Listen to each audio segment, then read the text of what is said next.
Tendre Père céleste, nous voulons te dire merci pour la joie que tu mets dans nos cœurs avant d'écouter ta parole. Nous voulons te dire merci pour ton amour, merci pour la grâce que tu nous accordes. Seigneur, nous avons besoin de toi. Que en cet instant, que tu puisses nous remplir de ton esprit, nous baptiser de ton esprit, de nous donner un esprit bien disposé à ta parole. Et que ton esprit puisse nous convaincre du péché, afin que, Seigneur, nous puissions être transformés à l'image de Jésus-Christ. Je te prie, je te confie notre frère Christophe, que tu puisses le remplir de ton esprit. Même s'il a préparé les choses qu'il va nous dire, nous te demandons que ton esprit puisse parler à travers lui. Purifie-le, reste avec chacun de nous et que tu permets que le réseau puisse bien se fonctionner afin que nous puissions écouter ta parole sans difficulté. Au nom de Jésus, je te prie pour ta gloire. Amen. Amen. Amen. Amen.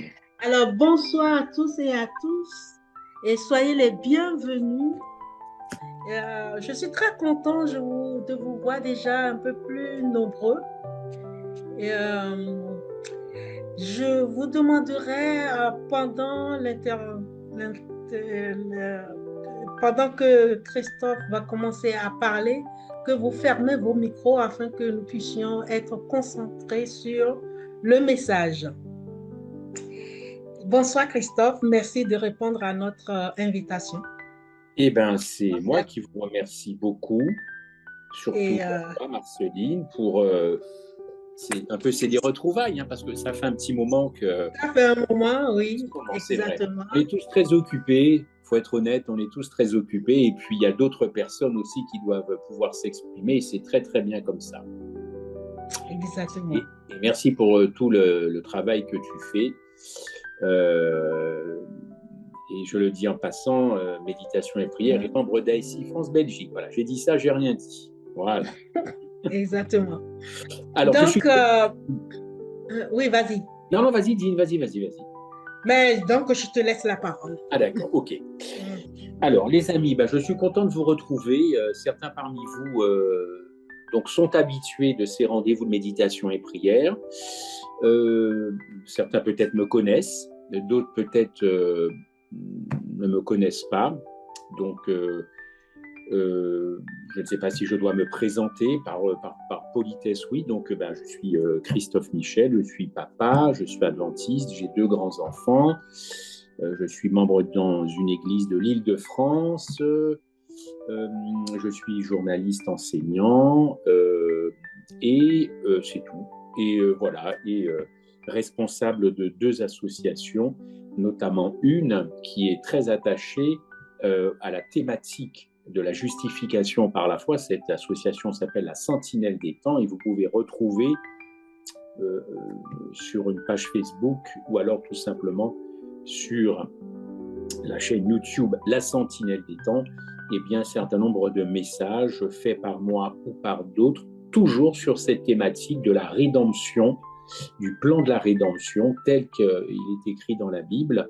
Donc voilà, et ce soir, je voulais m'attarder avec vous sur un thème, et je l'ai titré « Comment demeurer en Christ ». Et pour ça, je vais être honnête, je me suis largement inspiré d'un ami, d'un frère qui a écrit là-dessus. Et j'y ajouterai évidemment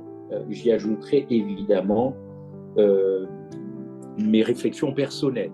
Voilà, ce sera donc un mélange de 2 personnes qui ont réfléchi là-dessus, et je voulais partager ça. Pourquoi, comment demeurer en Christ? Il y a tellement de thèmes, n'est-ce pas? Tellement de thèmes à développer qui sont tout aussi intéressants dans la parole de Dieu, et surtout dans cette fin de siècle, fin des temps de la fin, choisirez dans l'ordre où vous mettrez ça, demeurer en Christ, parce que si je fais un sondage, vous allez tout naturellement me dire, mais oui, mais nous demeurons en Christ. ou alors nous avons un peu de mal. C'est sur cette deuxième partie de réponse que je vais m'attarder. Pourquoi? Parce que tout autour de vous et tout autour de moi, on sent quand même que ça se fissure, ça craque, la foi est impactée et on n'a pas toujours des gens très heureux. L'évangile ne produit pas ou peu ou plus des gens heureux. D'ailleurs, il y a une chanson qui s'appelait comme ça, Les gens heureux. Et moi, je me pose toujours cette question, puisque nous avons, et j'espère que vous avez avec vous la Bible, puisque nous avons une Bible, nous avons les écrits d'Ellen White. Bon, nous disposons quand même de beaucoup de matériel, nous connaissons à peu près les prophéties, nous avons été richement bénis en matière d'interprétation.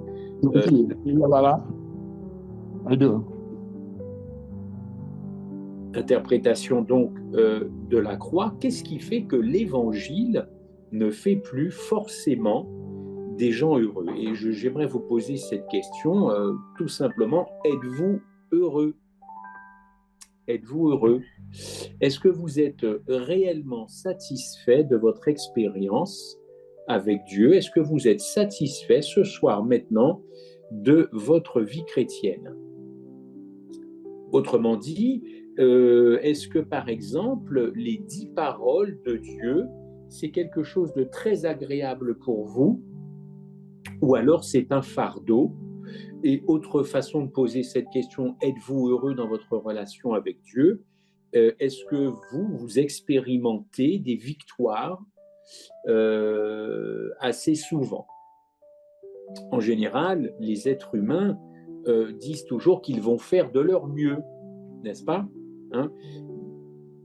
Les croyants le disent, mais les non-croyants aussi essaient de faire du mieux qu'ils peuvent dans un domaine.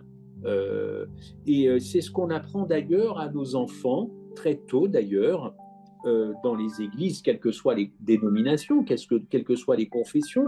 On entend qu'il faut obéir à Dieu. On le dit aussi bien chez les adultes, vous me direz. Il faut obéir à Dieu, il faut mettre en pratique la parole de Dieu. Voilà, tout ça on l'entend, mais ça fait combien d'années qu'on entend ça, et ça fait combien d'années qu'on a des gens qui sont malheureux autour de nous, y compris peut-être dans nos propres foyers, dans nos propres maisons. Vous avez le mari, c'est bien, l'épouse, non, elle n'est pas heureuse, ou l'épouse est heureuse, le mari n'est pas heureux. Foyer chrétien, j'entends. Enfin, moi, je me pose toute cette question, pourquoi encore une fois nous tirons des tronches pas possibles? Alors certes, la vie est compliquée, je ne dis pas ça, je ne nie pas cela, mais je cherche à comprendre pourquoi l'Évangile ne produit plus des gens qui sont en capacité d'attirer d'autres personnes. Alors oui, il faut obéir, oui, il faut mettre la parole en pratique, mais en fin de compte, c'est parfois difficile, car encore une fois, eh bien, le diable, Satan, est là pour dérober le peu de bonheur que nous pouvons exprimer grâce à Dieu. Le peu de bonheur, il est là comme un loup, vous connaissez bien le texte biblique, pour savoir qui il va dérober, mais enfin, en fin de compte, ou dévorer. Mais c'est pareil que dévorer quelqu'un, c'est lui arracher sa joie, c'est lui arracher son bonheur, c'est lui arracher sa satisfaction, évidemment d'être en Christ, évidemment, mais ça lui enlève le bonheur de la vie chrétienne. Alors c'est vrai qu'il y a des visages qui sont fermés. Voilà. Il y a même des visages qu'on ne voit pas ce soir. C'est dommage, on ne voit pas vos jolis visages, ceux que Dieu a bien voulu façonner dans la poussière de la terre, n'est-ce pas?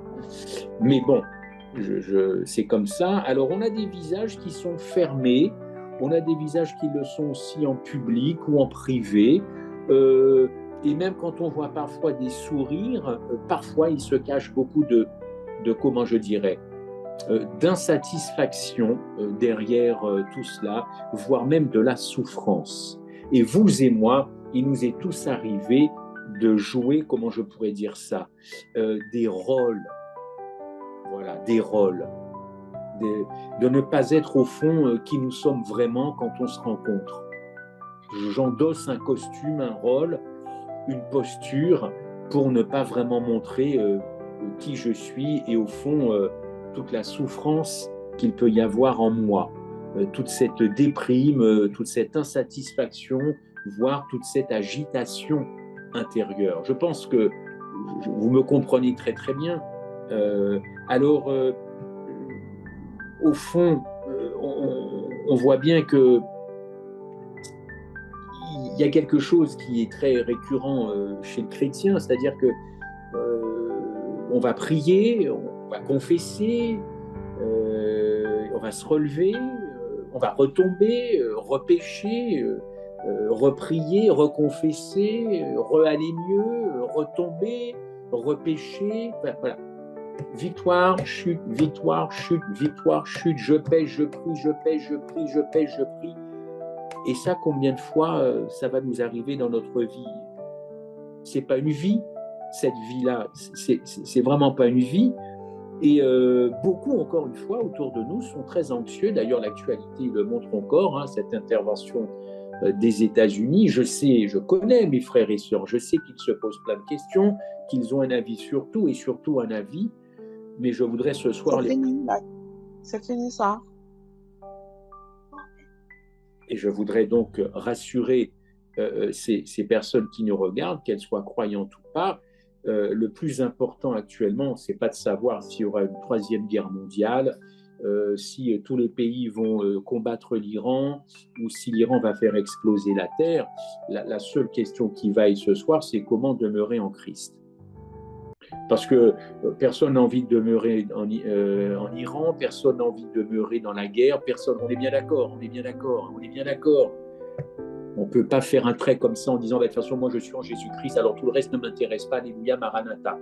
Évidemment que ce n'est pas mon propos ce soir, mais puisque tout ça est en train de se mettre en branle, tout ça est en train de se passer sous nos yeux, j'ai jugé utile ce soir de vous interpeller sur comment demeurer, parce qu'on m'a déjà posé cette question, comment demeurer en Christ?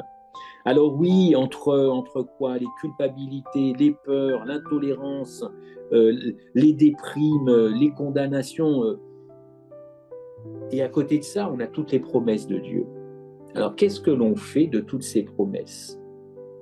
Alors, j'enfonce un petit peu encore le clou, la lassitude, on voit bien ce qui se passe un peu quand même dans nos communautés, dans nos églises. On voit quand même qu'il y a de la lassitude. Peut-être même vous êtes fatigué d'entendre tout le temps les mêmes choses, les mêmes redites, les mêmes process, les mêmes erreurs. Enfin, il y a de la fatigue partout, de la lassitude, du découragement, de la désillusion. Mais ça fait un paquet d'années que ça dure, cette affaire-là. Moi, je suis arrivé en 1980 en France, en provenance de la Guadeloupe, suite à une séparation de mes parents. 1980, une petite année après, François Mitterrand était élu président de la République et depuis 1981-82, j'entends que c'est à nous les Français de faire des efforts sur le plan économique, social.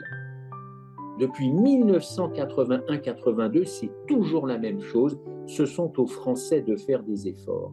On leur demande toujours de se serrer la ceinture. Vous voyez, et on est en 2025. Le discours n'a donc pas changé. Il ne change pas forcément dans d'autres domaines que la politique. Insatisfaction de l'âme pour Dieu. Et puis le tourment, les tourments des tentations. On éprouve ce sentiment, en fin de compte, de survivre dans l'Évangile et non pas de vivre l'Évangile. Vous saisissez la nuance? Survivre dans l'Évangile comme quelqu'un qui serait en apnée et qu'il lui faut toujours un peu d'oxygène parce que accablé par tout un tas de problèmes plutôt que de vivre l'Évangile. On est bien d'accord? Et on se sent limité à droite, à gauche par toutes sortes de choses, encore une fois, qui viennent évidemment nous contrarier. Et pourtant, dans le fond de votre cœur, je suis sûr que vous aimez Dieu. Et je suis sûr que vous avez envie de vivre éternellement avec le Christ. Au fond du fond, quand on interroge dans le silence son cœur, on sait qu'on aime son Seigneur. On sait. Et pourtant, on n'est pas aussi joyeux que cela. dans de telles circonstances. Alors,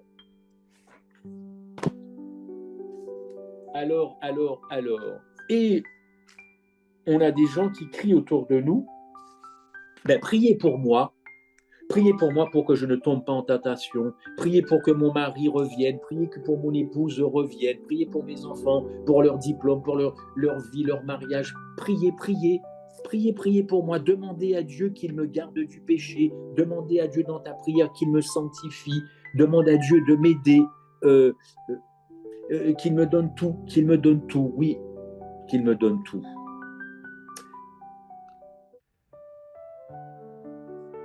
C'est complexe tout ça.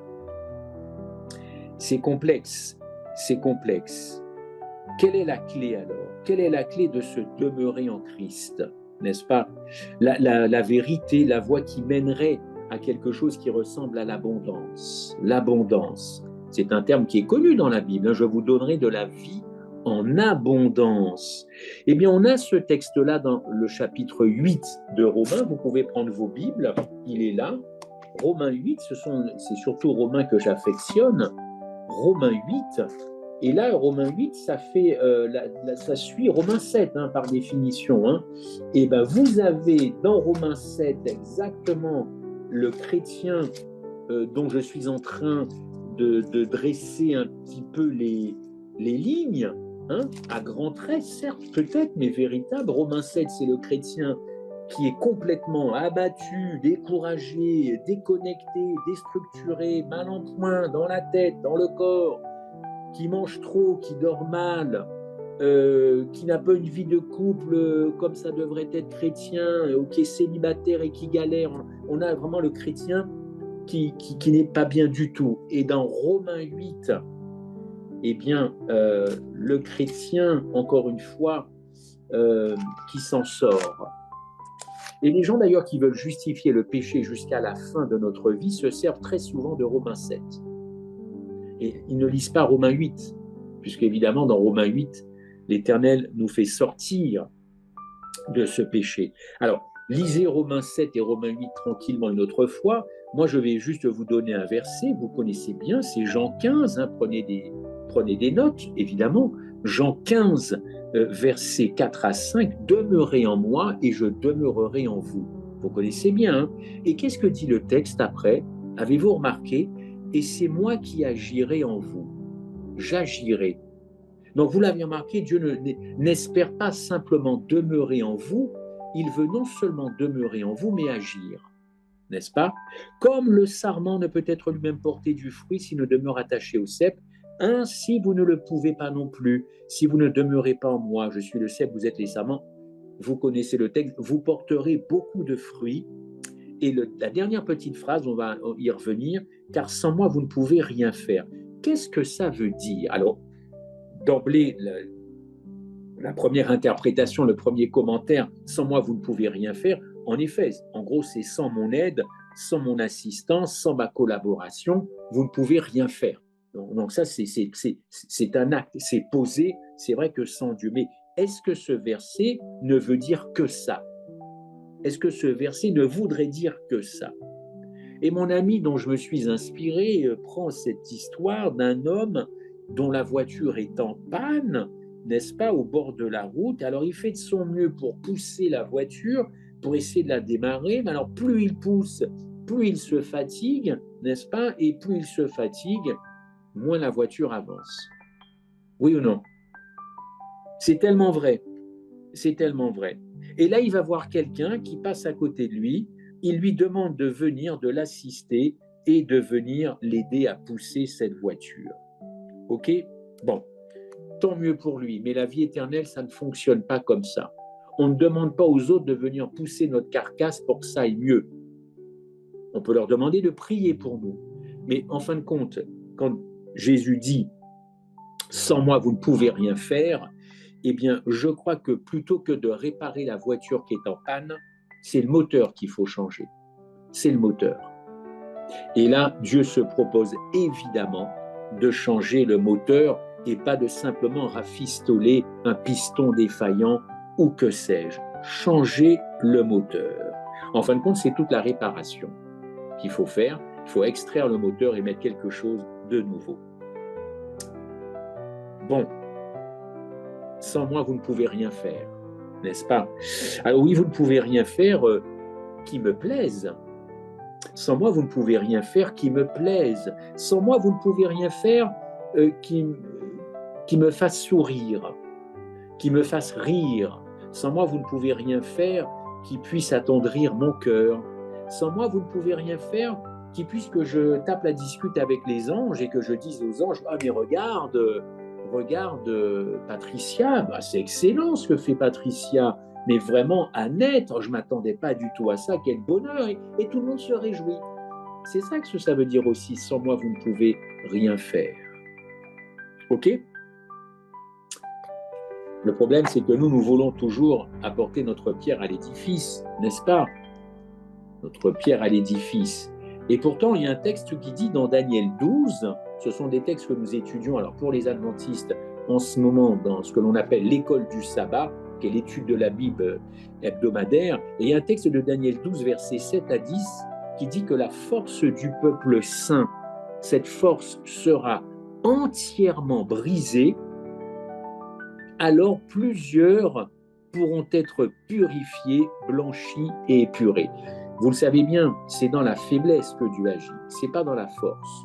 Celle ou celui qui se sent fort ce soir, ne comptez pas ce que Dieu agisse dans votre vie. C'est dans la faiblesse, d'ailleurs un autre verset biblique le dit, c'est dans la faiblesse que l'Éternel veut agir. Le texte de Daniel 12 ne dit pas le contraire. Alors, la vie chrétienne, la vie du croyant, ça ne consiste pas à essayer de faire du bien que ce soit bien. Non, la vie chrétienne ne consiste pas à faire le bien, ni simplement à faire de son mieux. Non, c'est pas ça. Nous ne pouvons pas obéir à la volonté de Dieu par nous-mêmes, ni avant, ni après notre baptême. Vous et moi, nous n'avons pas du tout changé quand nous sommes sortis des eaux du baptême. Pas du tout. Nous sommes sortis des eaux avec le même caractère, la même mauvaise humeur, n'est-ce pas? Les mêmes mauvaises pensées, les mêmes mauvaises habitudes, ça n'a pas changé. Cette nature pécheresse, elle est là. Alors attention, certains d'entre vous ont laissé tomber des choses probablement nocives, et c'est très bien. Là, il y a eu du changement. Moi, je parle de cette nature pécheresse qui persiste et qui est évidemment toujours là. Toujours là, ce n'est pas encore une fois les eaux du baptême qui a changé un petit peu tout ça. D'ailleurs, le texte biblique le dit, vous le savez très bien, hein, ce qui est né de la chair reste chair. Ce qui est né de la chair est chair. Et ça, chair sarx, en grec, sarx, déchu, une chair déchue, polluée par le péché. Donc, ce qui est né de ça, ça reste comme ça, évidemment. Et donc, comme c'est faible, nous sommes incapables de vivre, encore une fois, la vie de l'esprit. Attendez, excusez-moi. Attendez. Oh, excusez-moi. Et ce qui est donc né de la chair est chair, évidemment. Et d'ailleurs, il y a un autre texte qui dit que le cœur de l'homme, c'est Jérémie, est tortueux par-dessus tout. Le cœur de l'homme est tortueux par-dessus tout. Le cœur de l'homme, dit-il, est méchant. Qui peut le connaître, hein? Jérémie 17. Voilà. Alors, Romains 7, je vous en parlais tout à l'heure, révèle une grande déchirure chez l'être humain, le chrétien, une grande souffrance, n'est-ce pas? Une très grande souffrance, alors même que cette personne veut aspirer au bien, à faire le bien, être tranquille. Il y a des déchirures dans nos vies, il y a des blessures qui ne sont toujours pas guéries, évidemment, qui viennent probablement de l'enfance, voire même quand vous et moi, nous étions dans le ventre de notre maman, et des choses qui ne sont toujours pas réglées. Toujours pas réglées. L'Évangile n'a pas réussi à régler ça. Est-ce que c'est la faute de l'Évangile? Non, pas du tout. Je crois que le souci, le problème viendrait de nous, et n'étant pas psychologue ou psychothérapeute, je ne veux pas m'exercer à ça, mais pour discuter avec pas mal de gens, y compris mon épouse, et voilà, on voit bien que il y a encore une fois quelque chose qui... il y a beaucoup de blessures, beaucoup de déchirures, et ça dure évidemment depuis un paquet d'années. Alors,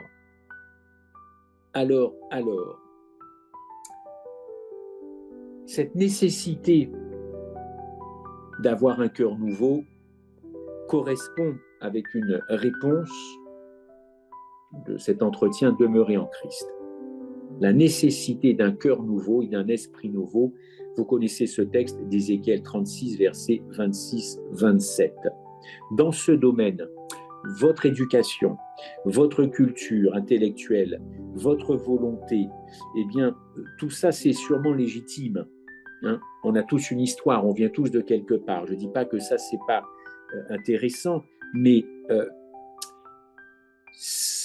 on peut apporter des corrections extérieures à ça. On peut apporter des corrections extérieures, mais les véritables corrections intérieures, les guérisons intérieures, eh bien, sont beaucoup plus importantes. Je ne sais pas qu'est-ce que je pourrais prendre comme exemple. Bon, ben, par exemple, moi, je suis un ancien fumeur, donc j'empestais les gens autour de moi. Une fois que j'ai cessé de fumer, ben, évidemment, par définition, j'ai fini d'empester. Il y a des choses qui se corrigent. Il y a des non-chrétiens, des non-croyants qui arrivent à corriger certaines choses extérieures. Mais quand on touche aux traits de caractère, à ce que nous avons de plus sensible, alors je vais inventer un mot, de plus adénique, ça viendrait de notre ADN, au plus tréfond de nous-mêmes. Non, ça, il faut véritablement un cœur nouveau et un esprit nouveau, parce que si ça, c'est pas nouveau, nous n'apporterons que des petites touches de correction, et l'Éternel ne pourra pas faire le travail entier via son Saint-Esprit, évidemment, qu'il veut faire. C'est peut-être déjà des conditions, quand on me pose la question, Christophe, comment on fait pour demeurer? Eh bien, je réponds facilement, après avoir discuté avec cette personne, évidemment, parce qu'on ne peut pas balancer une phrase comme ça, change ton cœur, ce serait trop facile, peut-être voire même arrogant. Donc, mais c'est d'abord ça le problème, c'est d'abord ça, ce changement de cœur. Un auteur très, très bien connu a déclaré dans Patriarches et Prophètes, en d'autres termes, écoutez bien, c'est intéressant, avant que vous puissiez réaliser une réforme permanente, il faut que vous sentiez votre complète incapacité d'obéir à Dieu par vous-même. La loi divine qui condamne le transgresseur ne lui offre aucun moyen de salut. Je le répète à volonté, la loi ne nous sauve pas. Ce n'est pas la loi, ce n'est pas l'obéissance à la loi qui vous sauvera. C'est l'obéissance de Christ à la loi de son Père. Ce n'est pas notre obéissance. Maintenant, je ne pousse pas à la désobéissance. C'est pas parce qu'on dit que c'est pas la loi qui nous sauve, l'obéissance qui nous sauve, qu'il faut désobéir. Vous êtes des êtres sensés, il ne faut pas pousser le raisonnement jusque-là. Ok? Madame White poursuit en disant, il est impossible d'obtenir le pardon de ses péchés et de soumettre sa vie à la loi de Dieu.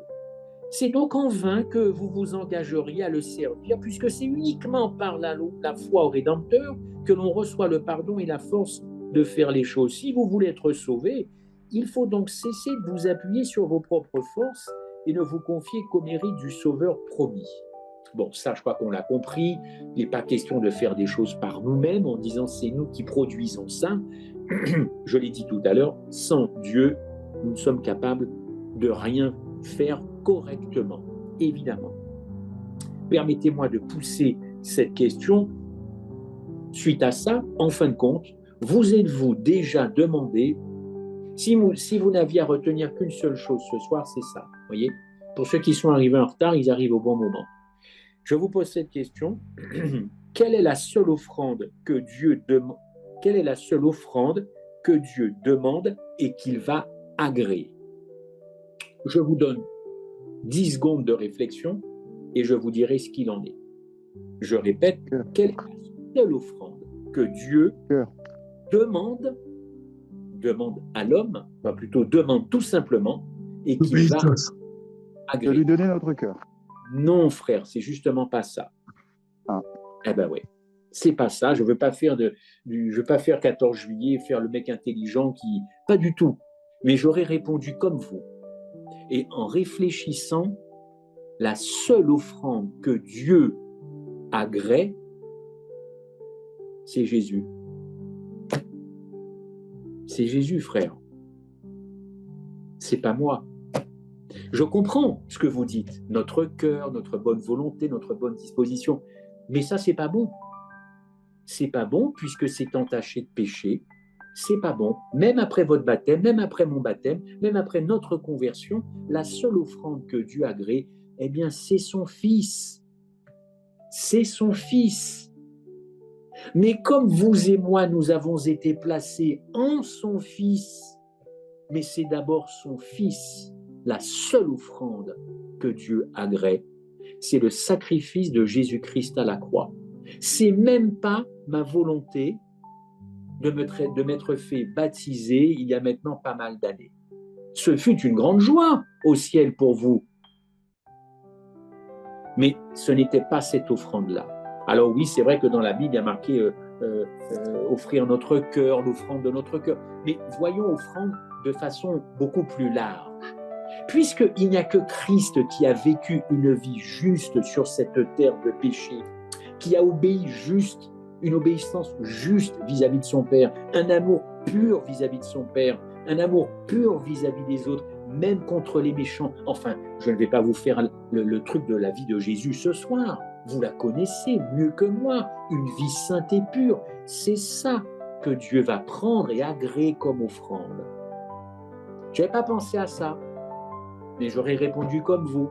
Eh bien non, même ma vie, ma vie la plus carrée, la plus aimante, la plus serviable, la plus honorable, la plus engagée dans l'Église, la plus engagée pour les autres, le prochain, les pauvres, les vieux, même non, ce n'est pas cette vie-là que Dieu agrée. Dieu agrée la perfection. Et il a trouvé la perfection en son Fils. Et comme il ne veut pas vivre qu'avec son Fils, il a placé à l'incarnation et ensuite à Golgotha toute la race humaine en son Fils. Car quand il s'est incarné, il a bien pris non seulement les péchés, mais il a embrassé la race humaine. Et puis évidemment, il redonne à la race humaine, à la résurrection, une deuxième chance. Mais c'est bien cette offrande. Marcher dans l'agapé à l'exemple de qui? À l'exemple de Christophe, de Nabine, de Sandra, de Fernand, d'Annette, de Romain, de Rose, de Marie. Ah, non, c'est pas ce que le texte dit. Je répète, Éphésiens 5, 2, marcher dans l'amour agapé à l'exemple de Christ, qui nous a aimés et qui s'est livré lui-même à Dieu, donc son Père, comme une quoi? Prenez la référence, comme une offrande et un sacrifice, évidemment, de bonne odeur. Vous êtes avec moi, tout va bien, vous ne vous ennuyez pas, c'est bon? Bougez pas.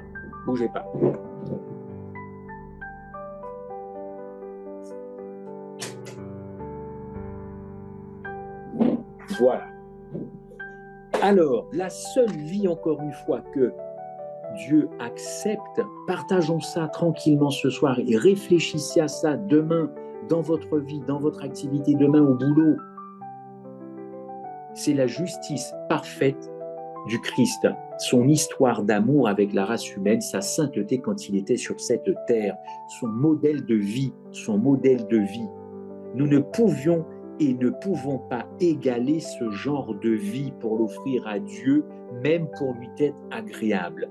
Nous ne pouvons absolument pas vivre cette vie que Dieu nous demande, c'est-à-dire celle de Jésus-Christ afin d'accéder au ciel. Seul Christ a pu vivre cette vie et seul Christ est encore à même de vivre cette vie aujourd'hui dans votre vie. C'est là que ça devient intéressant. C'est que c'est sa vie parfaite qu'il veut vivre dans ta vie, Laurence, Laura, Rico, voilà. C'est sa vie parfaite, offerte en offrande et agré, qu'il veut vivre dans ma vie.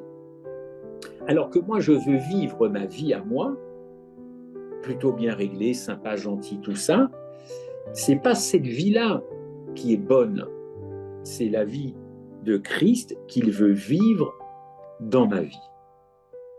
Vous saisissez, alors vous avez tout un tas de textes. Vous avez Colossiens 1, 27, Philippiens 1, Galates 2, 20. Il est donc nécessaire, je répète, que ce soit lui qui vienne vivre sa vie dans ma vie. Galates 2, 20, Philippiens 1, 21, Colossiens 1, 27. On va lire Colossiens 1, 27. Allez, la Bible est ouverte. J'ai même Galates 2, 20. Bon, alors, Galates 2, 20, c'est le premier texte qui est là. Alors, vous le connaissez, c'est bon, on va quand même le lire. Alors, parce que moi, j'ai pris ma petite Bible avec des petits caractères, mon Dieu. Galates 2, verset 20, c'est quand même terrible de perdre la vue. Enfin, non, pas de la perdre, excusez-moi. Galates 2, 20. Galates 2, 20. Ce n'est plus moi qui vis, c'est Christ qui vit en moi. J'aurai l'occasion de revenir là-dessus. Ce n'est pas moi qui vis, c'est Christ qui vit en moi. Bon. Et puis ensuite, vous avez les textes que je vous ai cités. Mais il en fut de même pour Jésus-Christ. Jésus ne pouvait pas absolument vivre la vie qu'il a vécue s'il n'avait pas aimé, obéi, oui frère évidemment, au commandement de Dieu. Il ne pouvait pas. On présente un Jésus-Christ superstar ou détaché de la race humaine. C'est faux. Jésus-Christ était quelqu'un qui était sans force quand il était sur cette terre. Sans force, comme vous et moi ce soir, sans force. La preuve, c'est qu'il avait besoin de passer des heures et des heures en prière. Oui ou non? Je me trompe ou pas? S'il n'avait pas passé ces heures en prière, je ne sais pas ce qu'aurait donné la fin de l'histoire, mais pourquoi passer tant d'heures en prière si de toutes les façons tu es connecté à ton Père? Ça rime à quoi? Il a fait donc du cinéma alors? Ou alors c'était pour nous montrer qu'il fallait prier? Enfin, tu le fais une fois 5 minutes et j'ai compris. Non, le Christ passait des heures parce qu'il était sans force, dans une chair déchue, dans une chair en faillite, dans une chair pourrie par le péché. Il a eu besoin, encore une fois, d'être connecté à son Père. On est bien d'accord? D'ailleurs, combien d'exemples bibliques le disent? Le Fils ne peut rien faire de lui-même. Il ne fait que ce qu'il voit faire le Père, et le Saint-Esprit qui demeure en moi, c'est Jésus qui parle, c'est lui qui fera tout ça. Je ne peux rien faire sans mon Père. C'est répété très souvent dans la Bible. Je ne puis rien sans mon Père. Mon Père et moi, nous sommes un. Bon, mais s'il avait été seul, Jésus, il n'aurait jamais rien fait de ce qu'il a pu faire et relater dans la parole de Dieu. Alors oui, Dieu lui-même, seul, doit pouvoir tabernacler, occuper, vivre son temple dans ma vie. Et c'est là que c'est compliqué parce que nous n'acceptons pas, évidemment. Alors, nous sommes plutôt en colocation avec Dieu. On est en colocation. Moi, je pense que Dieu aimerait être confiné dans nos vies. Je pense que le confinement pour Dieu, c'est pas un souci, surtout si c'est dans une vie humaine qu'il a rachetée. Pour nous, le confinement, ça a été problématique. Mais confiner Jésus dans ma vie, au contraire, c'est un plaisir pour lui, j'imagine. Bon, évidemment, je prends un verbe que vous connaissez tous, n'est-ce pas? Mais encore une fois, il est question de vie, de vie, non seulement avec un grand V, mais avec un petit v, c'est-à-dire sa vie à lui, en moi. Et là, pour le coup, nous sommes plutôt adeptes de la colocation. Moi plus Christ, moi avec Jésus. Nous sommes deux, nous sommes un. Quand nous sommes contents, on dit ça. Mais non, il ne peut pas y avoir de colocation. Il faut absolument que ce soit lui qui soit dans ma vie, qu'il me dirige. Je reviendrai là-dessus parce que certains ne sont pas toujours d'accord avec ce texte de Galates 2:20, non pas moi mais Christ. Bon, on verra ça tout à l'heure. Donc encore une fois, comment demeurer en Christ? Ce serait déjà par changer mon cœur, changer le moteur, et puis vouloir, pas qu'accepter, il faut d'abord vouloir quelque chose pour pouvoir dire oui, que la vie du Christ soit reproduite dans ma propre vie. Rappelez-vous quand même que dans le désert en Israël, autour du sanctuaire terrestre, il y avait des milliers de tentes, des milliers. D'ailleurs, on l'a vu pas très longtemps dans le DS, beaucoup de tentes. Et pourtant, au milieu de toutes ces tentes, une seule n'est-ce pas, était différente de toutes les autres.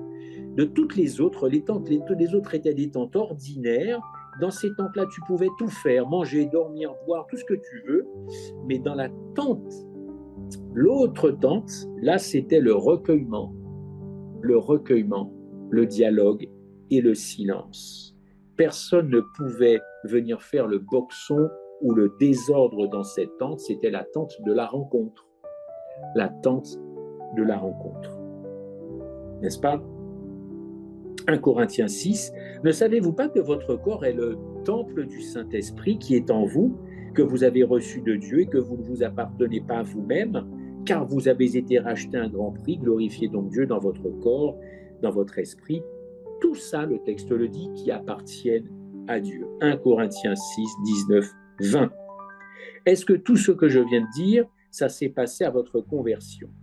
Bon, à vous de répondre, moi je ne vous connais pas tous évidemment, mais franchement, le programme que Dieu veut pour nous est très largement supérieur à ce que nous voulons pour nous-mêmes. L'apôtre Paul s'est posé pas mal de questions sur la croissance en Christ. Il n'y a pas que lui, il y a Pierre, je crois dans un texte de 2 Pierre 3, il dit « Croissez dans la connaissance de notre Seigneur Jésus-Christ, croissez en Christ », du verbe « croître ». Comment croître en Christ? Marc 4, c'est le royaume de Dieu qui est vu comme un homme qui jette de la semence en terre, qu'il dorme ou qu'il veille, nuit et jour, la semence germe, surtout avec des températures comme on peut vivre, et va croître sans qu'il le sache. La terre produit d'elle-même l'herbe, l'épi, le grain, ensuite tout ça dans l'épi, quand c'est mûr, on fossile et la moisson est là. La foi, c'est une affaire de croissance, évidemment. La semence se contente d'incorporer des nutriments dont elle a besoin. Je l'ai dit, le soleil, les sels minéraux, l'eau, la pluie, enfin, tout un tas de choses. Et évidemment, tout ça, ça permet à la puissance de Dieu d'agir, encore une fois, dans nos vies. Et c'est pour, encore une fois, Dieu qui réalise tout ça.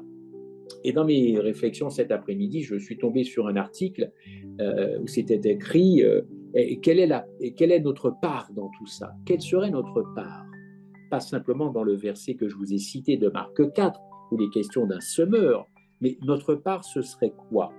Et si notre part, ce serait déjà de croire que Dieu veut reproduire sa vie dans la mienne et pas simplement m'aider dans ma vie chrétienne. Il y a beaucoup de chrétiens, d'adventistes, qui ne demandent qu'à Dieu que de les aider. Aide-moi ci, aide-moi ça. C'est louable, mais c'est vraiment pas la bonne méthode. Surtout pas à la fin des temps. Franchement, si vous demandez à Dieu de vous aider, pourquoi? Pour qu'il n'y ait pas une guerre en France, pour avoir un peu plus d'argent à la fin du mois, pour qu'il y ait moins de disputes dans les foyers. Oui, mais je vous l'ai dit, c'est pas juste une aide que Dieu veut apporter à l'humanité, à vous et à moi. C'est pas que ça. Enfin, le Christ n'est pas mort à Golgotha uniquement pour nous dépanner des petits bobos de la vie ou des grands bobos de la vie. C'est pas un dépanneur H24, c'est pas Darty, Jésus-Christ. C'est pas boulanger, c'est pas des gens qui viennent dépanner une machine qui marche pas. Il veut changer la machine, mais pour changer la machine, il faudrait déjà croire qu'il le veuille, que c'est son désir, je dirais même son destin.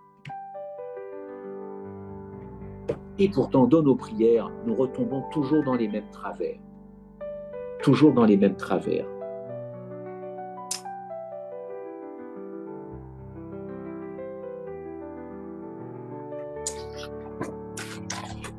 Je réfléchis en même temps que je vous parle parce que le sujet est important et je vois que le temps passe et parfois c'est difficile. Le temps passe, pas ce soir, le temps qui passe, n'est-ce pas? Comment puis-je croître en Christ? Comment puis-je demeurer en Jésus-Christ? Eh bien, de la même manière que nous l'avons reçu, de la même manière que je l'ai reçu. C'est par la foi que nous sommes devenus la propriété de Jésus-Christ. C'est donc par la foi encore que nous devons croître en lui. Encore faut-il demander cela, parce qu'encore une fois, de moi-même, je vais peut-être lundi et mardi me sentir bien boosté après une étude, après des prières. Et puis mercredi, jeudi, ça y est, il y a les vieux démons qui reviennent dans ma tête. Et puis samedi, dimanche, allez, un petit coup de boost parce que je suis allé au temple samedi. Ah, puis lundi, reprise du boulot, que sais-je, les gamins qui me tapent sur les nerfs. Et ça y est, je lâche un mot malheureux parce que sous le coup d'énervement, de l'agacement, on est tous passés par là. On est tous passés par là. Mais ça, c'est pas une fatalité. C'est pas une fatalité. Non, c'est pas une fatalité. Encore une fois, demeurer en Jésus-Christ exactement de la même manière que je l'ai reçu quand j'ai voulu de lui dans ma vie. Et publiquement, vous le savez, ça s'est manifesté par le baptême. Vous relirez des textes comme Colossiens 2,6, Romains 1,17, Colossiens 2,6, Romains 1,17. Et ce qui fait un peu mon dada, pour ceux qui me connaissent, c'est le fameux moi, MOI, que le moi se perde, que le moi se liquide. Demandez à Dieu de liquider, oui c'est ça, Laurence, Colossiens 2,6, que le moi soit liquidé pour que lui devienne mon véritable moi.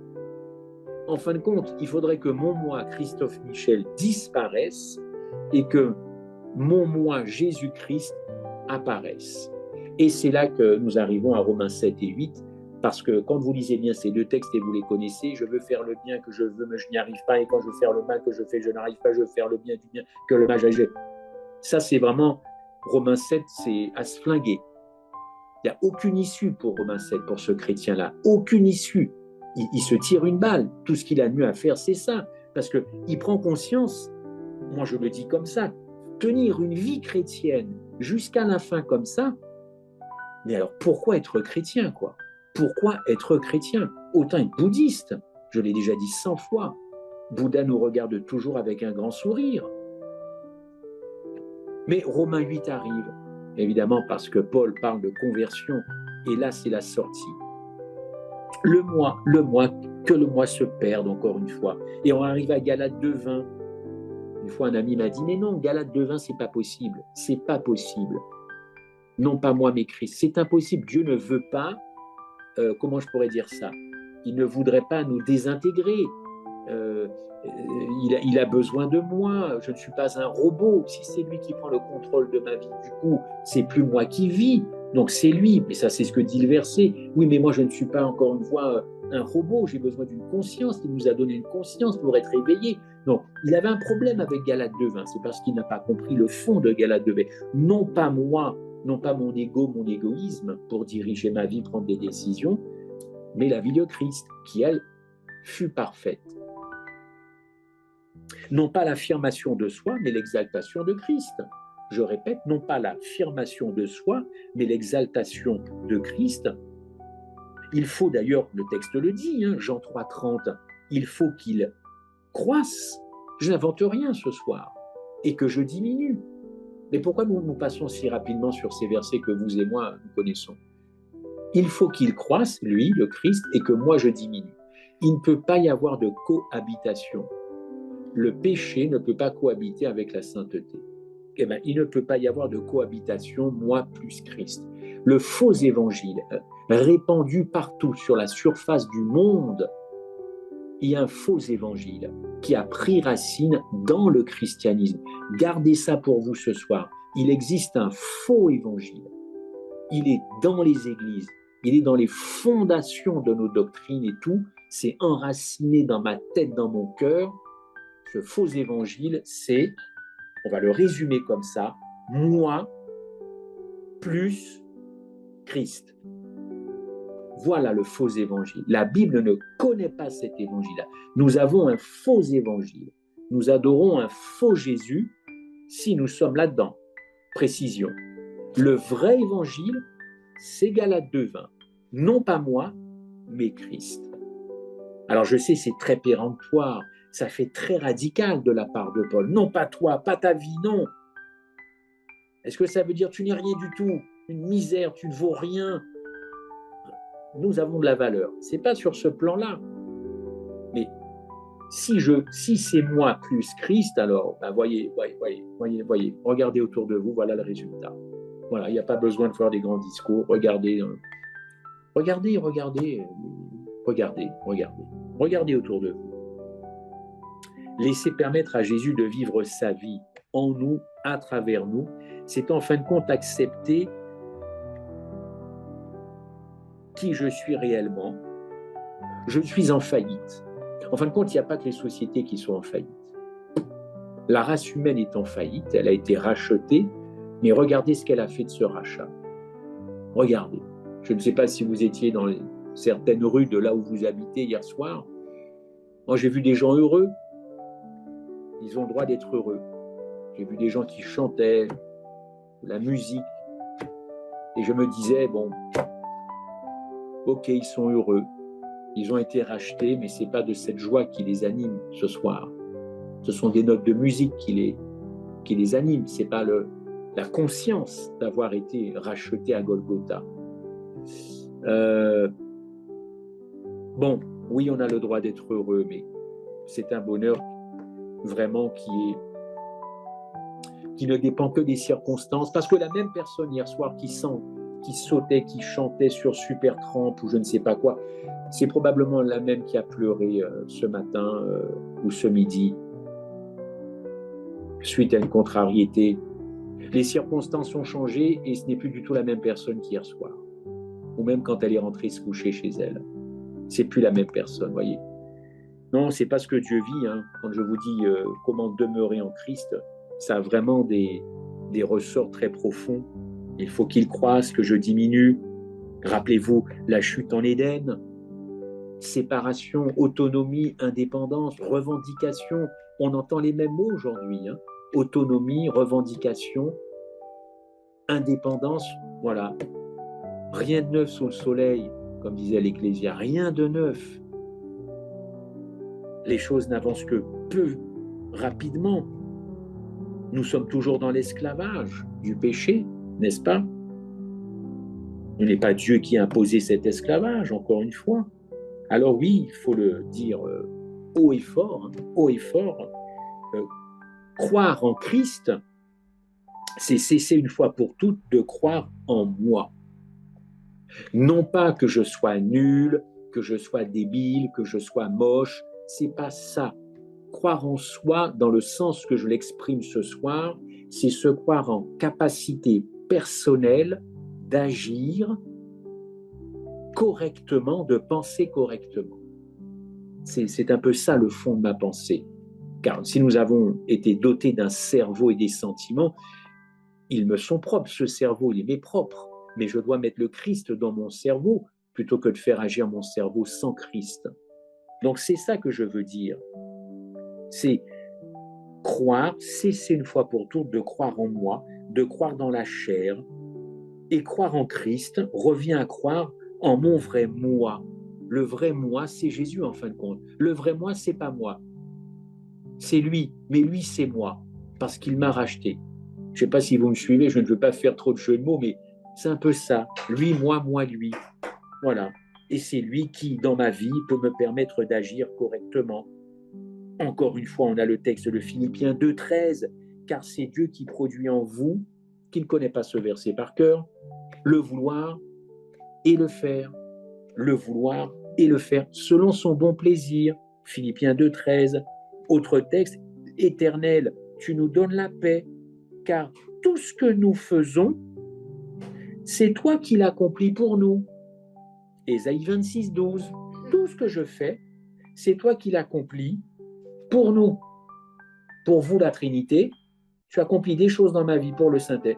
Dieu fait des choses dans ma vie pour le Saint-Esprit. Dieu fait des choses, Jésus fait des choses dans ma vie pour son Père. Jésus fait des choses dans ma vie pour le Saint-Esprit. Jésus fait des choses dans ma vie pour mon voisin, mon prochain. Ésaïe 26, au verset 12.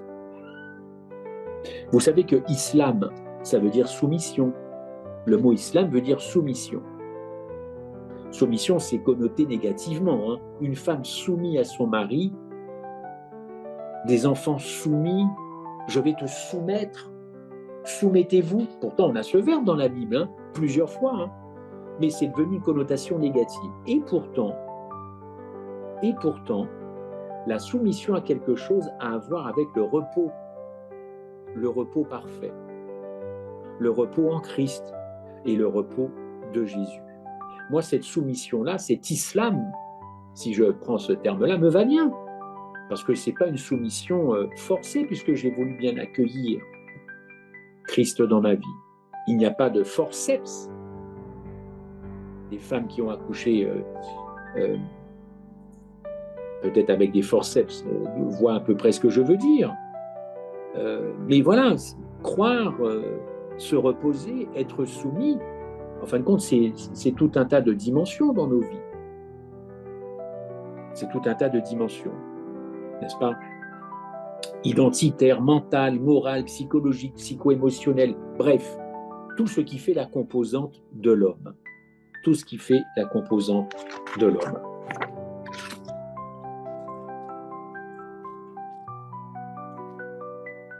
J'arrive à la fin pour... J'espère qu'il n'y a pas de souci de connexion. Est-ce que vous êtes bien avec moi? Parce que je vois des petits messages connexion, mais si tout va bien, tant mieux. Oui. Bon, merci. Alors, merci Christophe. On a bien entendu. Vous avez des questions? Ah bon, d'accord. Alors, ok, non, d'accord. Moi, j'étais juste pour les points de connexion. Donne-moi la conclusion, si tu permets. Ah, d'accord. Donne-moi la conclusion. Voilà, en effet. Parce que je pourrais encore parler comme ça longtemps, mais tu as raison. Non, moi, je voyais un tout petit message. C'est pas ta connexion, quelque chose comme ça. J'avais peur, encore une fois, bien que certains n'aient pas pu capter tout ça. Alors, pour conclure, chers amis, pour conclure, nous ne sommes pas des robots. Nous sommes des êtres vivants. OK? On a tous eu un moment où nous sommes nés, où nous avons été baptisés ou pas. On a senti plus ou moins la période de notre conversion ou pas. Certains peut-être ne se sentent absolument pas convertis ce soir. D'autres sont dans cette quête de conversion, de changement, parce que c'est ce que ça veut dire, conversion, métanoïa, changement complet. 180 degrés, c'est plus la même personne. Donc on a tous les cas de figure, n'est-ce pas? Tous les cas de figure. On n'est pas des robots, voilà. Bon, au contraire, nous sommes de nouvelles créatures. Mais nous le sommes en Christ. Et un ami me disait justement, à propos de ce titre, que j'aurais pu le titrer « Comment être en Christ ?» Parce que c'est vrai, chronologiquement, être en Christ et demeurer, c'est chronologique évidemment. Je ne parle pas de la fin. Je considère que nous sommes tous en Christ, car autour de moi, j'ai beaucoup plus de gens qui sont en souci de demeurer que d'être en Christ. C'est vrai qu'être en Christ, ça se voit quand on ne l'est pas. Mais partons du principe que nous le sommes. Et nous le sommes. Nous avons été rachetés. Nous sommes de nouvelles créatures. Le problème, pour moi, ce soir, c'est que ça ne se voit pas toujours. Voilà, c'est ça mon truc. Et comme nous sommes des nouvelles créatures rachetées par le sang de Christ, la question qui me vient le plus souvent à droite à gauche, c'est comment demeurer en Christ. L'apôtre Paul, vous n'avez qu'à étudier l'apôtre Paul et vous en saurez beaucoup plus. Mais ce que je veux dire par là, c'est que nous sommes des nouvelles créatures en Christ. À chaque pas et dans chaque circonstance, vous et moi, il nous faut toujours de nous rappeler de notre position en Christ. Oui, voilà, David. Il nous faut rappeler toujours notre position en Christ et se demander qu'est-ce que Jésus aurait fait à ma place? Ou plutôt, mieux que ça, qu'a-t-il déjà fait à ma place? Ce n'est pas la même chose. Qu'a-t-il déjà fait? Qu'il n'ait jamais encore fait, qu'il a toujours fait. Vous comprenez?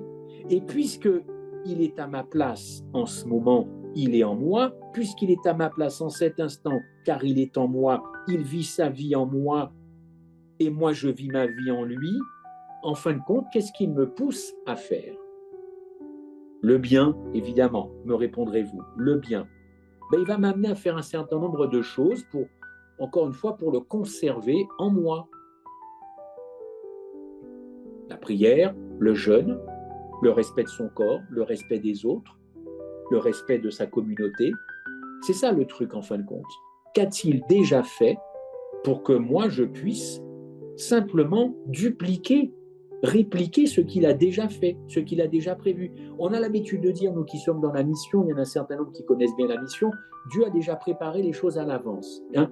Très bien, Paul dit que les œuvres sont déjà prêtes à l'avance. nous n'avons plus qu'à l'exécuter. Ben oui, c'est mon propos ce soir. Qu'est-ce qui nous empêche de vivre la vie que le Christ a vécue, qu'il veut vivre dans ma vie? En matière d'œuvre, il n'y a pas de problème. On dit tout, on balance tout juste ce verset-là, les œuvres préparées à l'avance. Mais moi, je ne parle pas d'œuvre, moi, je parle de vie complète. De vie complète. Vraiment, pour conclure, qu'est-ce qu'il me pousse à faire? Qu'est-ce qu'il me pousse à penser? Qu'est-ce qu'il me pousse à dire? Voilà un petit peu ce pourquoi je voulais vous sensibiliser ce soir. Oh oui, nous sommes poussés à la miséricorde. Oui, nous sommes poussés à la justice. Oui, nous sommes poussés à la fidélité, sans oublier personne. Personne. Voilà. On a des exemples bibliques. Et je terminerai juste par ce très beau verset, car la victoire qui triomphe du monde, c'est peu de choses. Hein. Et là, on ne parle pas de bombes qui vont exploser à 60 mètres sous la terre. Hein. Les gens sont là comme ça, ils sont en train de s'émerveiller devant une bombe qui, quand vous la balancez, rentre à 80 mètres sous terre et fait tout exploser. Ils sont tous là pour dire « Waouh, c'est… » Mais nous, on a quelque chose qui va beaucoup plus loin que 80 mètres ou 60 mètres hein, dans la vie de quelqu'un. Ça, c'est de la bombe, mais de la bombe, comment je pourrais dire ça, pas inoffensive, parce que ça bouscule des vies, ça change des vies, mais ça ne tue personne, quoi. Les gens s'en sont servis pour tuer des gens. La Bible, oui, elle a servi à tuer des gens qui ne voulaient pas accepter l'évangile. Voilà ce que les hommes ont fait. Mais il n'y a pas plus doux et pacifique, je cherchais le mot, que cet évangile. Je répète, la victoire qui triomphe du monde, c'est notre foi en Christ et notre foi et surtout la foi de Christ. Alors, comment demeurer? Changer le moteur, accepter que Christ vive la vie déjà vécue, que je suis en train de vivre, que je le désire, que je le souhaite, et que je lui demande même d'entretenir sa vie vécue dans la mienne.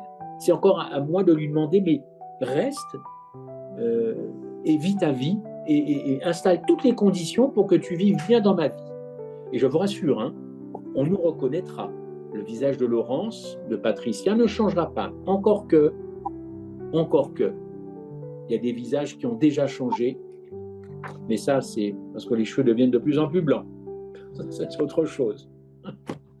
Bon, ben, que Dieu nous aide. Je voulais juste vous sensibiliser. Ce n'est pas une étude, c'est une réflexion que je voulais avoir avec vous ce soir au seul. Comment allez-vous passer votre été? Est-ce que Christ va passer un très bon été en vous? Je souhaite qu'il passe un bon été en moi. Voilà. Merci, Marceline. Merci, Christophe. Merci. Ouais. Merci, Christophe. Merci, notre Seigneur, pour tous ces études. Je vous remettrai un récapitulatif des versets. Nous avons… Alors, il n'y a qu'une main levée. Donc, Kossi, il y a deux mains. Il y a deux mains. Il y a Laurence. Non, elle a retiré sa main. Elle a retiré sa main, Marceline. Il n'y a que Kossi. Donc, Kossi, tu peux poser ta question. Ok, merci infiniment. Merci, frère Christophe, pour cette présentation. C'est un bon thème. Et ce que j'aimerais demander, demeurer en Christ. Dans le développement, tu as abordé la foi de Christ. Comment ou quelles sont les étapes qu'un chrétien doit suivre si vraiment il veut avoir une foi comme celle de Christ? Que doit-il faire exactement? Parce que je crois que avoir la foi du Christ nous aidera beaucoup plus à demeurer en Christ. Et pour finir, j'aimerais savoir si la présentation d'aujourd'hui, s'il y a un support ou bien un document avec qui tu peux nous orienter pour que nous puissions vraiment tirer beaucoup de leçons. Merci infiniment. Il n'y a pas de souci, Romain. Oui, le document, je pourrais vous le communiquer. Les versets, je pourrais vous communiquer d'autres versets, soit par Fossat, soit par Marceline, bien sûr. Il faut juste me rappeler ça. Mais moi, j'ai juste envie de te dire quelque chose. Tu as employé souvent le verbe « faire » dans ta question. C'est ça. comment faire, comment faire, comment Oui. faire. C'est normal, c'est pas une critique. Mais le problème avec nous, c'est que nous avons oublié un verbe, c'est le plus important. Devinez lequel? Être. C'est être. Être, oui. Honorer. Être. Nous sommes trop dans le faire, nous les adventistes du 7e jour.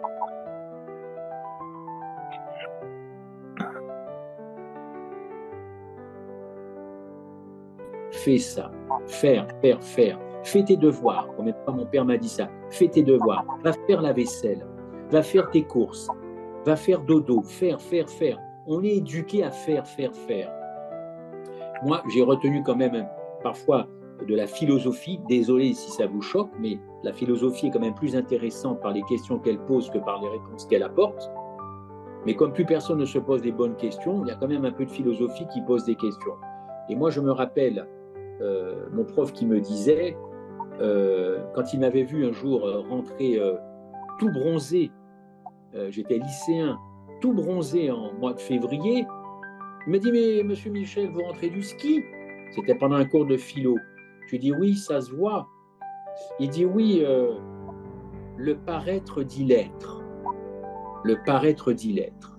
Et moi, je me suis attaché à ça. Nous ne sommes plus dans l'être et nous sommes dans le paraître pour certains, mais tout le temps dans le faire.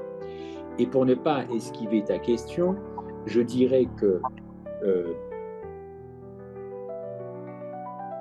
on parle beaucoup de gloire de Dieu dans la Bible, récemment dans notre école du sabbat. Eh bien, la gloire de Dieu, c'est Golgotha. Si tu veux être et faire, eh bien, observe, étudie, contemple tout ce qui s'est passé depuis l'incarnation du Christ à, comment je pourrais dire ça, à son ascension. Parce que là, tu as véritablement cette vie dont je parlais tout à l'heure, c'est-à-dire une vie simple, une vie bien réglée, une vie d'obéissance. C'est sa vie. Moi, je pense que véritablement, si on veut demeurer en Christ, il faut vraiment contempler la gloire de Dieu. Et sa gloire, c'est la croix. Contrairement à ce que les gens pensent, la gloire de Dieu, c'est véritablement la croix parce que personne ne l'attendait là. Même pas le diable, qui pensait que le Christ serait descendu de la croix. Enfin, en tout cas, il a tout fait pour. Donc la gloire, elle est dans le sang. Elle est dans ce sang qui a coulé, n'en déplaise à ceux qui sont un peu sujets aux évanouissements quand ils voient des gouttes de sang, sensibles au sang. Mais on est bien dans ça. Quand tu contemples ça, quand tu commences à apprécier ça, à respecter ça, eh bien là, tu peux accueillir, tu peux demander à ce que le Christ vienne installer cette gloire, tout ce plan de la rédemption dans ta vie, et tes choix conjugaux, tes choix professionnels, tout ça seront dictés tout naturellement par le Christ, qui nous fera, ou peut-être qui vous font déjà, prendre de bons choix. Voilà. Donc en résumé, comment faire pour que Dieu demeure? D'abord, être, mais enfin, être pas dans l'ego, pas dans l'égoïsme, ni dans l'orgueil, mais avant de vouloir toujours faire, être vraiment à l'écoute de tout ce qu'il y a dans la parole de Dieu, être à l'écoute dans la prière, et puis laissons faire, sans faire de jeu de mots, laissons faire Dieu, il fera très bien les choses. C'est pas du genre fais parce que moi j'ai pas envie de le faire et tu le fais mieux que moi. C'est pas dans cet état d'esprit que je dis ça. Pas du tout. Voilà. Alors, nous avons deux autres mains levées.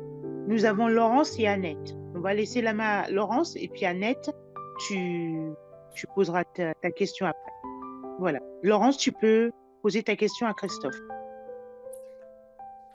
Merci. C'est pas vraiment...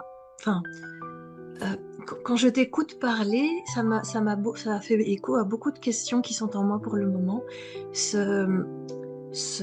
La conférence que tu viens de nous donner, donc merci beaucoup, parce que cette idée de sacrifice du moi, en fait, elle est permanente dans la vie. Tous les jours, on est confronté à devoir faire des choix soit selon les fruits de l'esprit, soit selon notre moi profond. Et quand on agit selon notre moi profond, on est content immédiatement, mais sur le long terme, ça capote. Et quand on se laisse inspirer par les fruits de l'esprit, qui sont patience, bonté, maîtrise de soi, et aidez-moi, amour, paix, il faudrait que vous m'aidiez, parce que je les connais peut-être pas tous bien par cœur, il faudrait reprendre le texte.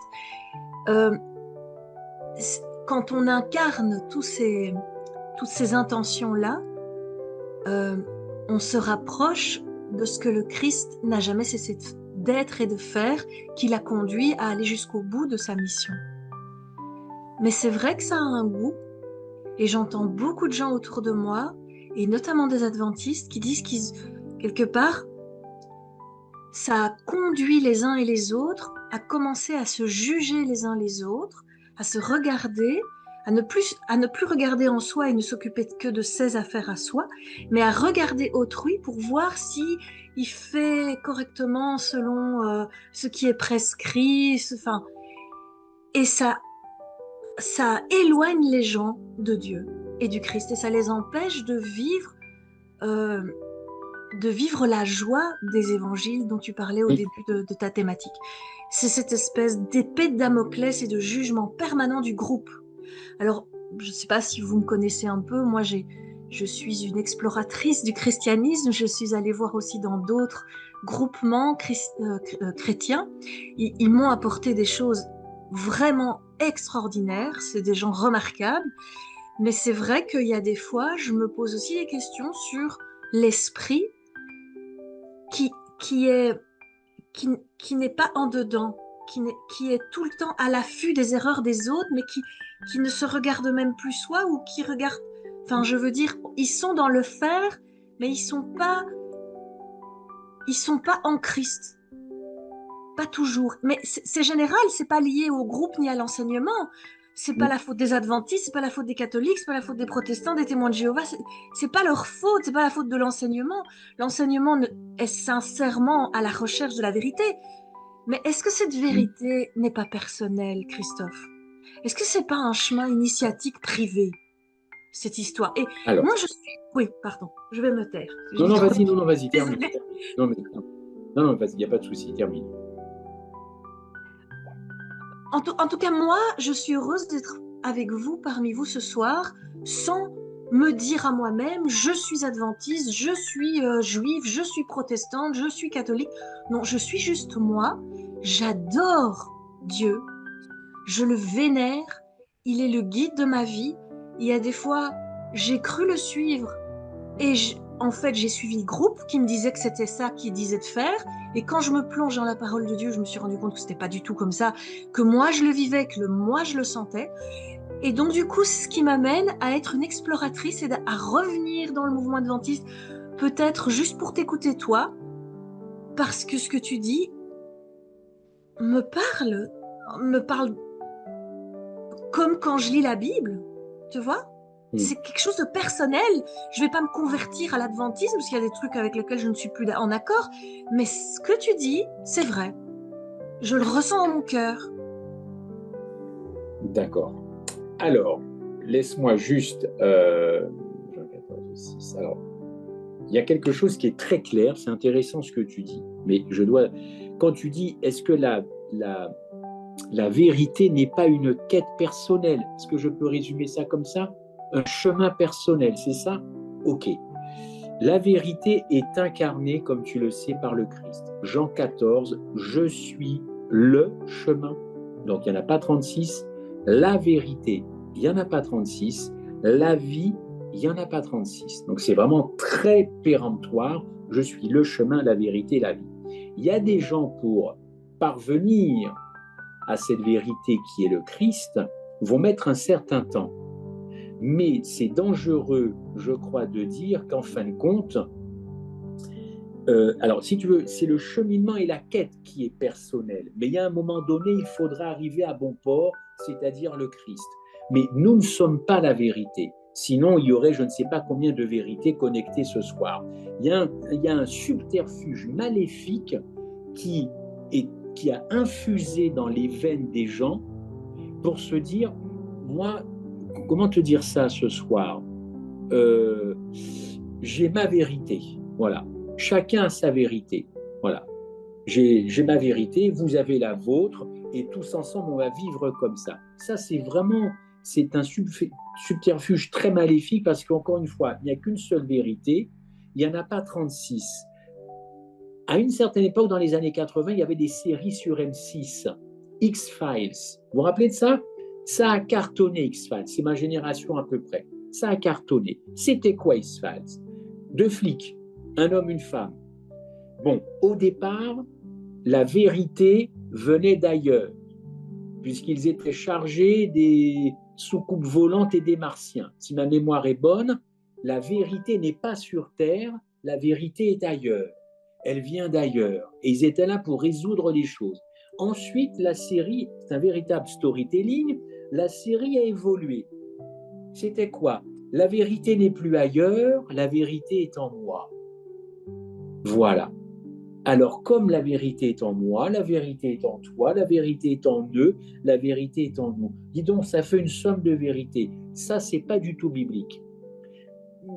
Mais, comme on ne parvient pas tous à cette vérité au même moment, à la même allure, je crois effectivement que pour certains, c'est plus rapide que pour d'autres. Si c'est ça, ta remarque, ok, mais si c'est ta remarque de dire que la vérité avec un grand V, c'est chacun de nous, en nous, non. Là, effectivement, c'est pas bon, ça porte un nom, c'est un sophisme, et c'est vraiment maléfique parce que Satan, enfin, lui, ce qui l'intéresse, c'est la multiplication des vérités pour nous diviser, et chacun pense avoir sa petite vérité, ses critères à soi. Ce qui est bon pour moi, bah, c'est ce qui marche. Voilà. Ce qui est bon pour moi, c'est ce qui marche. Donc, non, alors là, non, c'est bien le Christ qui est la vérité, le chemin et la vie. Mais bon, moi, j'ai vu un baptême d'une dame de 95 ans dans mon église. 95 ans. Et maintenant, on baptise des enfants de 12 ans. Tu vois l'écart? 12-92. Bon, voilà. Je ne sais pas si j'ai tout répondu, mais comme on se connaît, on pourra garder le contact. Alors, il y a une main levée, c'est Annette. Oui, Annette. Alors, Oui. Christophe va répondre à la question d'Annette et on répondra à une question qui a été posée après celle d'Annette. Voilà, c'est ça. Alors, Annette, bonsoir Annette. Bonsoir Christophe. J'ai été coupée à un moment donné, excuse-moi, j'ai un problème de voix. Et tu t'avais dit que tu allais revenir sur Galate 2:20. Galate 2:20. Oui. Oui, alors très rapidement, non mais je suis revenu un petit peu de la fin. Moi, je crois profondément au véritable évangile qui est de dire non pas moi mais Christ. Mais ça ne fait pas que toi tu disparais de la circulation. Tu as une histoire, tu as des enfants, un mari, enfin tu as une vie sociale. C'est pas ça quand Paul dit non pas moi mais Christ. Mais ce qu'il veut dire, c'est quasiment ontologique, ça tient à notre âme humaine. Ça veut dire que si je fais place à Christ dans ma vie, il n'y aura pas moi, il y aura lui, et lui, ce sera moi, mais moi dans ma meilleure version, puisque ce sera lui. On ne peut pas cohabiter. Regardez, le mal ne peut pas cohabiter avec le bien, Mammon ne peut pas cohabiter avec Dieu. Enfin, vous comprenez bien qu'il y a des choses qui sont incohabitables. On est bien d'accord. Alors pourquoi nous pourrions, dans notre état, cohabiter avec la sainteté et puis faire appel à cette sainteté quand on est dans le malheur ou dans le besoin? C'est ça que je veux dire. On ne peut plus, comme Élie, clocher des deux pieds, quoi. Il y a un moment, il va falloir y aller franco ou ne pas y aller du tout. Moi, franchement, je préfère voir quelqu'un qui n'a pas un cœur partagé. Enfin, moi-même, j'ai mon cœur partagé, mais ce que je veux dire, c'est que moi, j'ai connu quelqu'un, comme il ne voulait pas plaisanter avec l'Évangile, encore que là, il peut y avoir un piège. Il ne voulait pas recevoir complètement le Christ, de peur de ne pas être totalement et entier à lui. Alors, il y a quand même un piège, parce que Satan va le faire demeurer comme ça dans cette pensée, en disant, mais de toutes les façons, comme tu es pécheur, tu ne pourras jamais être entièrement à lui. Donc, reste comme ça, tu vas finir par m'appartenir. Mais la personne ne disait pas ça pour être perdue, elle disait simplement qu'elle a vraiment envie d'aimer entièrement le Christ et qu'elle ne peut pas le trahir ou des choses comme ça. Donc, elle préfère ne pas encore avoir fait le premier pas, et elle fera le premier pas quand vraiment... Bon, après, c'est des questions de nuances. Mais Galates 2:20, je veux juste revenir aussi un truc. Vous savez, il y a des choses qu'on demande à Dieu je répondrai à la sœur ou au frère. Il y a des choses qu'on demande à Dieu du genre, donne-moi de la patience. Et on demande tous de la patience. Donne-moi du courage, Seigneur. Donne-moi de la patience. Donne-moi de l'abnégation. Donne-moi de la persévérance. Mais au lieu de demander ça, c'est toute une liste. Pourquoi dans nos prières, nous ne demandons pas Christ? Mais puisqu'il est l'incarnation de tout ça, il n'y a qu'à demander carrément. Je dirais, il faut plutôt parler au Dieu qu'à ses saints. Vous voyez ce que je veux dire? Demandons Christ, la plénitude, demandons, plutôt que de demander les attributs de tout ça. Vous comprenez ce que je veux dire? Quand dans Colossiens 2, verset 2, il est écrit qu'en Christ a régné toute la plénitude de Dieu, c'est un très beau verset, je crois. En Christ, il y avait toute la plénitude de Dieu. Mais quand Jésus priait, il ne demandait pas certainement des choses comme on demande. Je pense qu'il devait, dans ses prières, demander tout son Père, Dieu. Eh bien, nous, au lieu de demander des petites choses comme ça qui nous aident dans la vie, demandons directement, Seigneur, Dieu, je te veux toi entièrement, plutôt que les petites choses qui vont avec toi. Voilà. Bon, ça, je referme la parenthèse. Une question, je lui réponds. Quand vous dites que nous ne pouvons pas faire le sacrifice de notre cœur pour Dieu, mais le sacrifice de Christ dans notre vie, est-ce que cela veut dire de prendre du temps pour le partage de sa foi autour de nous, par exemple? Oui, je ne sais pas qui pose cette question, bien sûr, bien sûr. Il faut que nous soyons vraiment des indécrottables de la croix. Bien sûr, bien sûr. Moi, quand j'entends quelqu'un dire « Seigneur, je te donne mon cœur », moi-même j'ai chanté ce cantique-là pendant des années. Il est beau, hein? Il est vraiment beau. Vous voulez que je vais... Je te donne mon cœur, il ne m'appartient plus. Je te donne, tout est à toi, Jésus. Ok, vous connaissez. Je te donne mon cœur. Ah bon?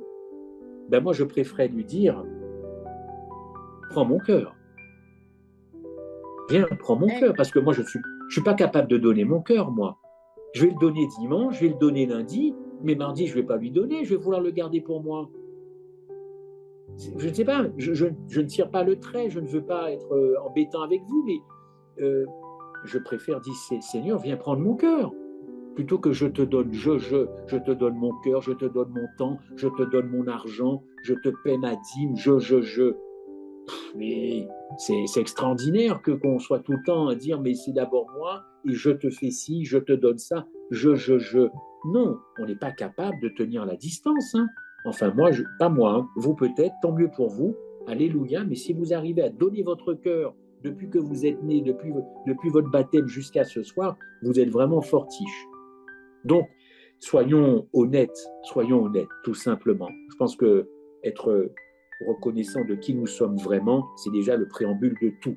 Voilà. Donc, Seigneur, viens prendre ta place qui t'est due dans ma vie. Viens prendre ce cœur d'ailleurs que tu as créé. Hein, viens prendre les intestins, viens prendre le foie, viens prendre les artères, l'aorte. Enfin, de toute façon, viens prendre ta propriété. Tout ça, c'est à toi. Ben, je pense que si on raisonnait comme ça, plutôt que de dire de temps en temps, donne-moi de la patience avec mes enfants, donne-moi de la patience avec mon mari, donne-moi du courage. Ça, c'est des petits bouts d'évangile, ça. C'est des petits bouts d'évangile. Ça aide à tenir dans une vie. Ok, ça peut régler les problèmes, mais ce n'est pas l'entièreté de ce que Dieu veut pour nous. Dieu veut pour nous, lui. Dieu veut pour nous, lui. Voilà. Amen. Est-ce qu'il y a d'autres questions? Je vous écoute. Hein. J'avais vu une mère.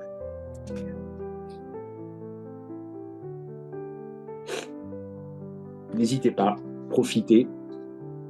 Les temps vont changer. Un jour, on n'aura plus d'Internet, tout ça, donc c'est le moment. Hein. Bientôt, on n'aura pas. Bon, si le frère le dit, c'est vrai que ça va finir, ces histoires de Zoom. Hein.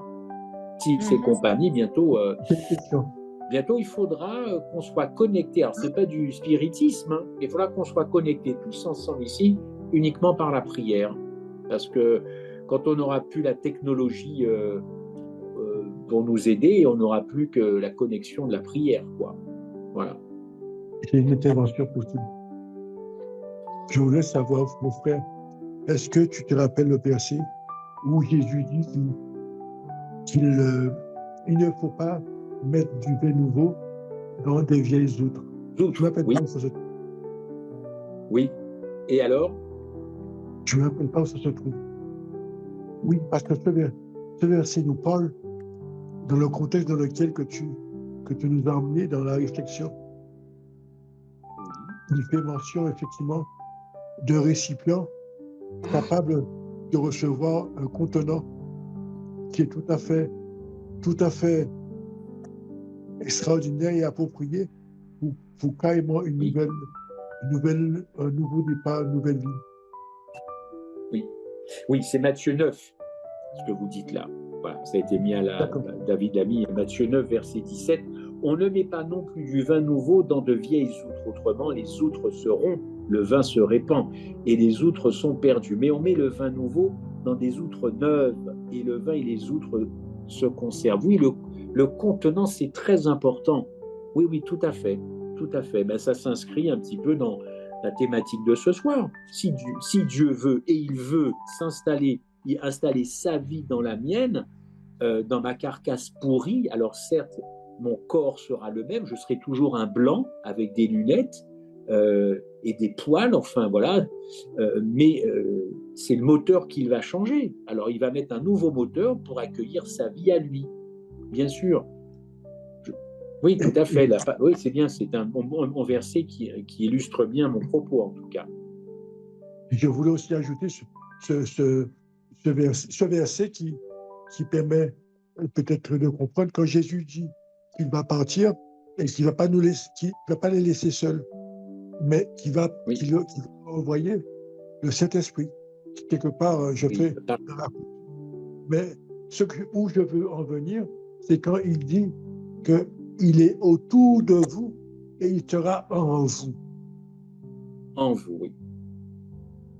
Mais oui, mais bien sûr. Vous savez, il y a une doctrine complètement biblique, qui n'est pas adventiste, complètement biblique, c'est la doctrine en Christ. C'est ce que David voulait peut-être dont je parle ce soir, mais je suis déjà venu parler de ça dans Méditation et prière. S'il le faut, je reviendrai. C'est la clé, la seule clé, écoutez-moi bien, de tous nos problèmes. La seule clé. Vous prenez cette clé-là, vous l'avez dans votre cœur, vous n'aurez plus jamais de problème dans la vie. C'est être en Christ. Et pourtant, c'est tellement développé par l'apôtre Paul, c'est une merveilleuse doctrine, c'est la porte d'entrée de l'évangile. Être en Christ. En Christ. Voilà. Et mon frère, il y a deux. Oui. Mon frère, je voulais aussi ajouter ce verset d'Ézéchiel et de Jérémie. Cette promesse, en finalité du parcours du peuple d'Israël, où Dieu dit que je mettrai en vous un cœur nouveau, un esprit nouveau. Ce qui est répété en Jérémie et Ézéchiel. L'apôtre Paul l'utilise beaucoup dans Hébreux 10. Oui. En effet, de très beaux versets, et ce n'est encore pas nous qui ferons les choses. C'est Dieu qui dit, c'est moi qui mettrai ma loi dans leur cœur. C'est moi qui le ferai. Relisez combien de fois c'est moi qui agirai dans ces deux versets. Combien de fois? Au moins une dizaine de fois. C'est moi qui mettrai, c'est moi qui le ferai, c'est moi qui agirai. Alors, quelle est notre part à nous? Quelle est notre part? Eh bien, c'est d'abord de croire qu'il peut le faire. Déjà, vous allez me dire, mais c'est très naïf comme remarque. C'est Dieu, bien sûr qu'il peut. Ah non, c'est pas gagné. C'est pas gagné. Il y a des gens qui pensent qu'ils sont trop pourris pour que le Christ puisse venir habiter en eux. Ils sont allés trop loin dans le péché. Voilà. Donc, je sais bien de quoi je parle.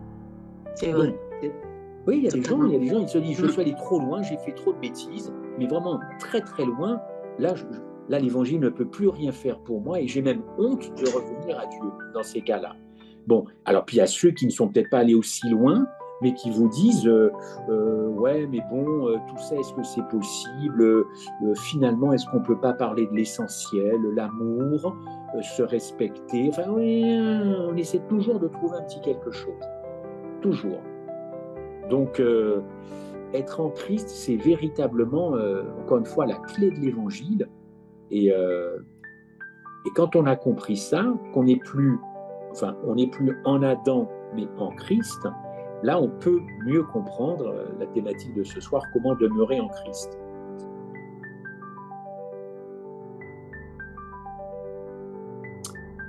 Oui, oui, oui. Ouais, d'autres...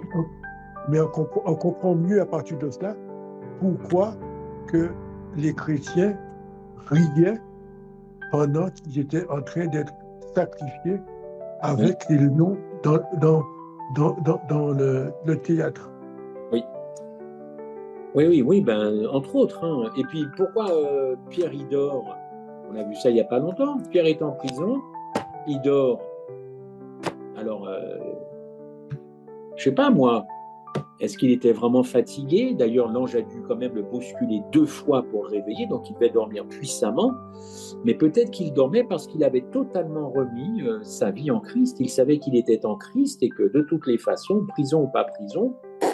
Alors, je ne dis pas l'histoire de Jésus parce qu'on va me dire, oui, mais Jésus dormait dans la barque, Jésus c'est Jésus. Bon, ben Pierre, c'est pas Jésus.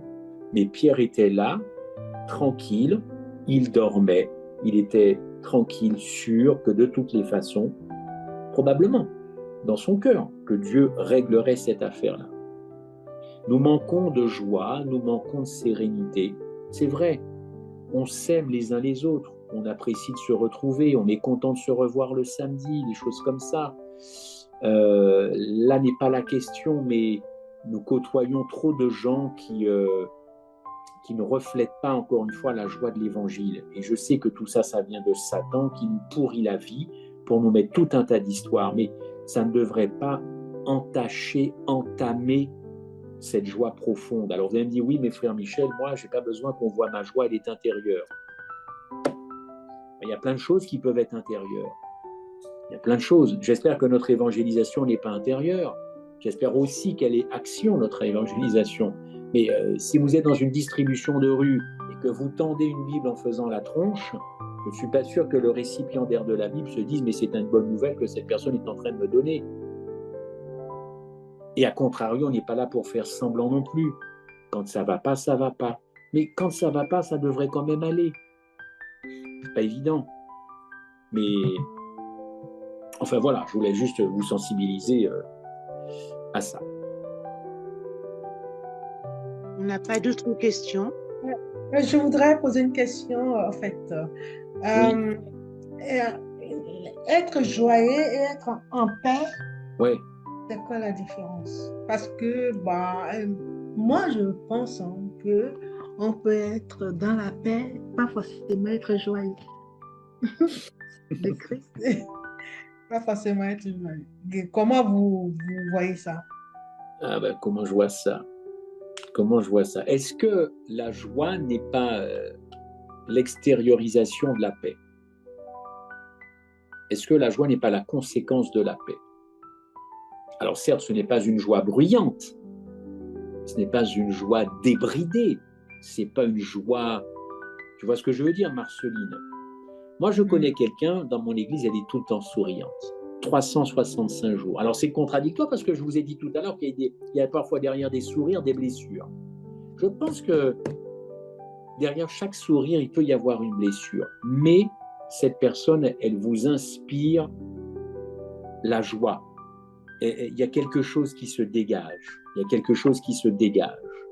Et je la crois sincère, même si, encore une fois, on a tous nos blessures. Mais est-ce que la joie n'est pas justement la matérialisation de ta paix, de ton repos? Peut-être. Après, chacun a sa propre définition. Je n'ai pas la définition absolue la réponse absolue de ta question, Marceline. Mais les deux sont fruits du Saint-Esprit. Hein. Oui, bien sûr.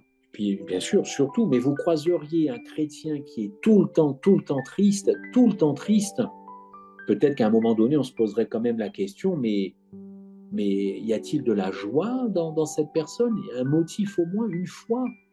tout le temps triste, tout le temps triste, ou tout le temps qui raconte ses malheurs, ses malheurs, ses malheurs. C'est pas bon non plus, ça. Je crois qu'Hélène White le dit, hein. Tous ceux qui parlent tout le temps du diable, tout le temps du diable. Elle le dit d'ailleurs, vous êtes en train d'élever le diable à force d'en parler. Il y a des choses très, il y a des choses très subtiles dans nos vies, hein, ou ceux qui ne parleraient que des catastrophes de la fin des temps, que des catastrophes, que des catastrophes. Rendez ma joie parfaite. Qui c'est qui a dit ça? Jésus, je crois. Jésus. Oui, Jésus. Rendez ma joie parfaite. Bon, bah, écoutez, vous avez le résumé du truc. Hein. Ouais. D'ailleurs, on peut mettre Jésus dans la joie.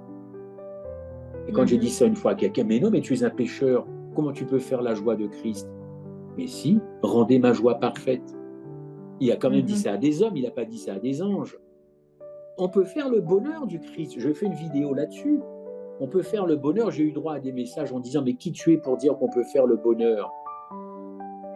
Écoutez, Jésus aussi a le droit au bonheur, n'est-ce pas? Quand il voit ce qui se passe en Iran ou ailleurs, il a le droit au bonheur. Il voit des gens qui sont en train de détruire la planète qu'il a créée. Ben, oui. Vous pensez que c'est drôle pour lui, vu de là-haut? Quand il a vu cette bombe-là, les 12 bombes américaines, les gros machins qui font 15 tonnes, il les a vues, ces bombes tomber de l'avion. C'était quand même pas pour faire fleurir l'Iran que ces bombes sont tombées. Vous pensez que ça l'a amusé, tout ça? Ben non, ça le rend triste. Et pourtant, il veut être dans la joie. Voilà. Nous sommes sa joie. Les chrétiens sont la joie. Les chrétiens authentiques. Ouais. Moi, j'ai apprécié le fait que tu dit que nous devons demander la plénitude que de demander les fruits. Je veux un peu de fruits, je veux un peu de mangue, de papaye, de ceci. Il faut demander le total. Eh ben, au lieu de demander le fruit, demande l'arbre. Comme ça, voilà. Ce sera réglé. C'est ça. Oui, exactement. Demande l'arbre. C'est logique.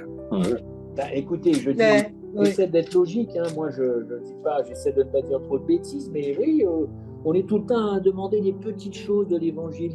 D'ailleurs, on fait des petites prières, on fait des petites réunions. Hein. Tout est petit chez nous, les adventistes. Petites réunions, petit bitin de petites. On est des minimalistes. Voilà, on est des minimalistes. C'est toujours tout petit chez nous. Alors, vous direz, tout ce qui est petit est mignon. Hein, c'est ce que dit l'adage. Oui, mais l'évangile, c'est gros, c'est costaud, c'est en abondance. D'ailleurs, Jésus le dit, vous recevrez ma vie en abondance. Et on a un président de la République il y a 2 ans qui nous dit, c'est fini l'abondance. J'ai tout de suite pensé à ça. Je me suis dit, Seigneur, tu es trop costaud. On a un homme pécheur qui dirige un pays qui dit, c'est fini l'abondance. Toi, tu dis exactement le contraire dans ta parole. Vous aurez la vie en abondance. Alors, vous allez me dire, oui, mais il y en a un qui disait ça parce que l'électricité coûtait trop cher et qu'il fallait mettre des cols roulés, des machins comme ça. Bon, c'est pas la même chose, mais c'est le mot que moi j'ai retenu. Il y en a qui me dit c'est fini, ceinture, et moi, lui avec un grand L me dit au contraire, il n'y aura jamais de ceinture avec moi en matière d'abondance. Voilà, moi j'ai fait mon choix. Hein. Enfin, je ne sais pas si vous vous rappelez de ça, hein, quand il avait dit Macron, c'est fini l'abondance. Oui, ça. Juste après l'Ukraine, tout avait augmenté. L'électricité, tout augmentait. Toute l'énergie augmentait. Et il fallait réduire son petit chauffage, rappelez-vous, de 2-3 degrés. Bon, voilà. Mais ça m'avait interpellé le mot abondance. Amen. Amen. Amen. Ça, la parole est à toi.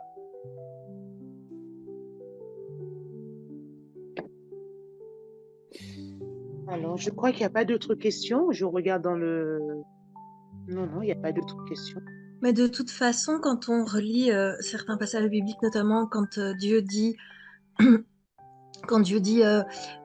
ferai tout ce qui fait mon plaisir, on peut être certain qu'il ne nous laissera jamais dans le désœuvrement, jamais personnellement, même les personnes qui sont emprisonnées en raison de leur foi, peuvent témoigner du fait qu'ils ont reçu en abondance de l'énergie, du courage, de la joie qui venait de on ne sait où. il y a quelque chose qui va nous échapper. Et c'est cette confiance-là qu'il faut donner. Tout à fait. Tout à fait. Je lis le chat avec vous en même temps. Être en Christ pour rendre sa joie parfaite en nous et le transmettre aux autres. Oui, on a besoin de ne pas garder cette joie. En effet, il faut qu'elle se voie. Elle est raisonnable, cette joie. Encore une fois, elle n'est pas outrancière. Elle respecte aussi le malheur des autres, cette joie. Priez avec ceux qui prient, pleurez avec ceux qui pleurent, réjouissez-vous avec ceux qui se réjouissent, c'est Paul.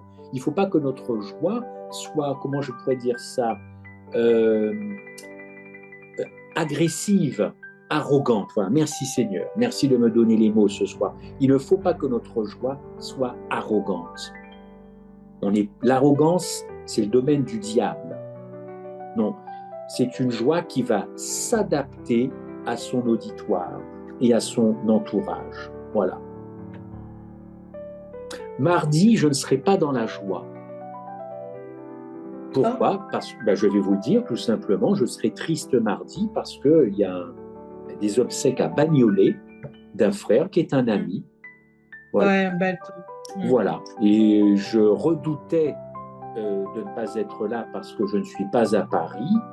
Et j'ai dit, Seigneur, j'en suis fort désolé, mais il y avait une chose impérative, beaucoup plus impérative, mais je serai triste mardi, comme je l'ai été quand j'ai appris le décès d'Alberto. Voilà. Et donc, voilà, on a le droit d'être triste, et parce que perdre quelqu'un, c'est pas drôle, c'est pas amusant. Néanmoins, cette tristesse doit être dépassée quand l'événement est passé. Parce que ça ne sert à rien de pleurer quelqu'un toute une vie. Cette personne, elle n'est même pas au courant que vous pleurez pour elle depuis le début. Et puis on ne se reconstruit pas dans la tristesse. Depuis quand c'est marqué dans la Bible, il faut faire des deuils de 6 mois, il faut pleurer pendant 1 an. Non, il y a des rites dans d'autres religions, c'est comme ça, mais pas chez nous. Donc j'aurai une pensée pour ceux qui seront à Bagnolet. Sandra dit avoir de l'humilité dans la joie. Oui, c'est ça, oui, bien sûr. Pas une joie arrogante, une joie bruyante. Non, on a Jésus, vous n'avez personne. Oh là là là là là, c'est terrible. Terrible, c'est terrible. L'évangile de Jésus-Christ, c'est pas quelque chose d'agressif. L'homme a rendu l'évangile agressif, mais c'est tout sauf agressif. Et c'est surtout relationnel. Et je m'adresse à tous ceux qui s'interrogent sur la fin des temps, avec tout ce qu'on voit aux informations et tout ce qui va venir, ne paniquez pas. Parce que ça, c'est aussi une ruse du diable de nous faire paniquer. Y aura-t-il une 3e guerre mondiale? Est-ce que ça va péter en France? Est-ce que tout va augmenter? Calmos, les amis. Un chrétien paniqué, c'est le plus mauvais témoignage. Voilà, un chrétien qui dès samedi matin prochain ou hier est arrivé dans la Bible, ah tu as vu l'Amérique a bombardé, ça va péter. Un chrétien paniqué. Non mais c'est quoi cette affaire? Est-ce que Jésus il a paniqué quand on est venu l'arrêter, quand on l'a giflé? Est-ce que vous voyez dans l'Évangile un Jésus-Christ paniqué? Eh ben non. Eh ben c'est pas parce que je suis un pécheur que je dois paniquer. Voilà. Donc pas de panique, pas de panique. Surtout pas nous, hein. Surtout pas nous. Il faut laisser ça aux autres. Hein. Mais il faut être, comment je pourrais dire ça, en alerte. On écoute, on regarde, on voit. Voilà, on n'est pas non plus des êtres désincarnés, sans réaction. Non. Quand on voit un petit enfant à Gaza mourir sous les bombes, ou en Iran, ou je ne sais où, on ne va pas dire de toutes les façons c'est la fin du monde, c'était prophétisé. Ben non. Ça ne me fait pas plaisir au ciel, ça j'imagine.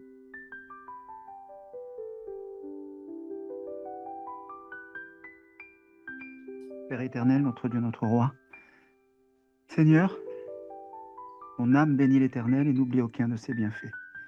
Oui, Père, quand tu es venu à la croix, Seigneur, toi qui n'as pas vu comme une proie arrachée d'être égal au Père, tu t'es humilié, tu t'es dépouillé de ta divinité, tu as quitté le ciel, tu as vidé le ciel, Seigneur, par ta présence en venant sur terre. Et en venant mourir à la croix, Père, tu t'es lié à nous. Et ainsi, Seigneur, tu es venu en nous. Et aujourd'hui, nous qui sommes et qui avons été à un moment donné, été dans les eaux du baptême, nous avons été liés, Seigneur, par ce symbole, Seigneur, à toi à jamais. Père éternel, nous voudrions te demander pardon en cet instant, parce que à de maintes reprises, nous avons, Seigneur, profané le temple de ton Saint-Esprit qui est notre corps. Nous t'avons attristé, Seigneur, et nous t'avons fait fuir. Mais tu es toujours, Seigneur, revenu dès que nous t'avons rappelé. Alors aujourd'hui, Seigneur, au nom de Jésus-Christ de Nazareth, nous voulons te demander, Père éternel, de nous soutenir dans la reconstruction de ce temple, Père, afin que tu puisses venir et demeurer éternellement jusqu'à ton retour en nous, Seigneur, au nom de Jésus-Christ de Nazareth. Que tu sois, Père éternel, que tu sois, Seigneur, notre soutien, que tu sois le chemin, la vérité et la vie, que ce soit toi simplement notre bon berger. Nous voulons, Père éternel, te suivre. Bien souvent, Seigneur, nous nous égarons sur le chemin. Et tu viens, Seigneur, à chaque fois nous chercher, Seigneur. Car tu ne te lasses pas, Seigneur, de nous pardonner, tu ne te lasses pas de nous relever. Le juste tombe 7 fois et 7 fois tu le relèves, nous as-tu dit dans ta parole. Merci, Seigneur, pour cet amour. Merci, Père éternel, pour le plan de la rédemption qui nous permet aujourd'hui de pouvoir dire « Hosanna ». Merci, Seigneur. Merci, gloire à ton nom. Père céleste, nous te demandons en cet instant, sur ta promesse de Luc 11, verset 13, « Vous qui êtes méchants, vous savez donner de bonnes choses à vos enfants, à plus forte raison, le Père donnera le Saint-Esprit à ceux qui le lui demandent. » Nous sommes tous ce soir réunis au pied du trône de ta grâce, prosternés, à te demander de nous baptiser d'une double portion de ton Saint-Esprit. Comme notre frère Christophe Michel nous l'a enseigné, Seigneur, nous ne voulons pas te demander simplement de venir en nous, nous voulons te demander la plénitude. Nous voulons avoir cette audace qu'a eu Élisée, de demander, Seigneur, une double portion de l'Esprit qu'avait Élisée. Alors nous te le demandons, Père éternel. Et nous n'avons même pas besoin d'avoir un signe, parce qu'Élie avait dit à Élisée, « Si tu me vois quand je m'envolerai, sache que ce que tu as demandé, tu l'auras. » Nous en avons la certitude parce que tu nous l'as dit dans ta parole. Demandez et vous recevrez. Tu es venu sur cette terre pour nous donner la vie en abondance. Et cette vie en abondance, c'est d'abord par ta présence en nous, Père. Alors nous te réclamons, Père, en cet instant, de reconstruire ce temple en nous. Te demandons, Père éternel, de nous aider à chasser tous les Samaritains, tous ceux qui nous entourent, Père éternel, et qui nous empêchent de faire que ce temple, Père, puisse demeurer. Alors, Père éternel, donne-nous cette force, donne-nous cette assurance, donne-nous cette persévérance de pouvoir, Seigneur, rester ancré avec ce temple et avec toi en nous, Père. Toi en nous et nous en toi, notre espérance. Oh, Père éternel, merci. Merci pour ce beau message. Oui, Seigneur, merci pour ce beau message que nous puissions maintenant non seulement l'avoir écouté, mais nous, les adventistes du 7e jour, nous sommes bien souvent des auditeurs oublieux. Nous aimons écouter, Seigneur, des messages. Oui. Et nous sommes joyeux d'avoir écouté ces messages. Et que deviennent ces messages 2 jours après dans nos vies, Père? Ils s'envolent, ils s'effritent. Alors nous voudrions, Seigneur, que ce message que tu viens de nous adresser à travers le canal de ton serviteur Christophe Michel, eh bien que ce message puisse rester gravé au fond de notre cœur, Père. Et qu'il, toute cette semaine, nous conduire vers le bon chemin, celui qui mène au Père. Parce que c'est toi, Jésus-Christ de Nazareth, le chemin, la vérité et la vie. Nul ne vient au Père que par toi. Merci, Père éternel, pour ton amour, pour ta grâce. Fais reposer ta paix, fais reposer ta grâce sur chacun de nous. Seigneur, c'est dans le nom puissant et merveilleux de Yeshua le Messie que nous t'avons prié, avec accent de grâce et de louange, d'éternité en éternité. Amen. Amen. Amen. Amen. Notre Dieu, notre Père, Je me joins à la prière de David pour reconnaître que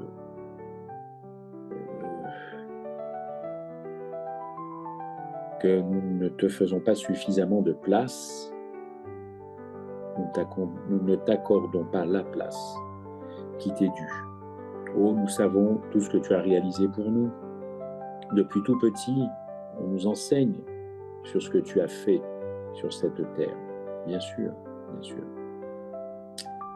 Et nous louons, nous te rendons grâce le sabbat matin, jour de culte.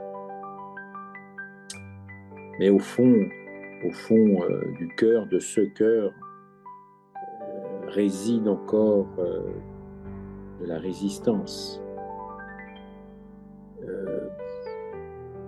de l'autonomie, parfois de l'indépendance. Et ça, ce sont les racines du mal, installées depuis l'Éden dans le cœur de l'homme. Mais nous professons être tes disciples et te suivre, et nous avons manifesté tout cela publiquement. Alors, les choses doivent changer. Elles ont déjà changé. Mais non seulement tu n'es pas qu'un Dieu jaloux, mais tu es un Dieu entier. Et c'est normal. C'est normal. Tu veux toute la place. Parce que tu sais que si nous ne t'accordons pas toute la place, c'est ton ennemi, notre ennemi commun, qui viendra aussi combler ce vide. Et ça, c'est pas possible. C'est pour ça que nous sommes malheureux au fond dans nos vies, parce que il y a ce sentiment d'insatisfaction qui règne. Mais ça doit disparaître. Non pas pour une joie béate, pour une joie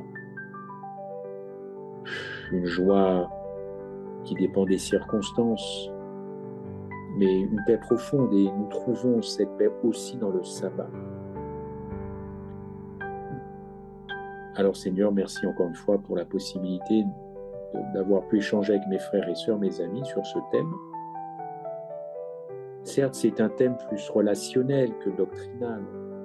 On le voit bien, tu as toujours voulu relationner avec l'homme et tu n'as pas fait de grands discours sur les relations. Le meilleur discours, c'est que tu t'es incarné. Voilà.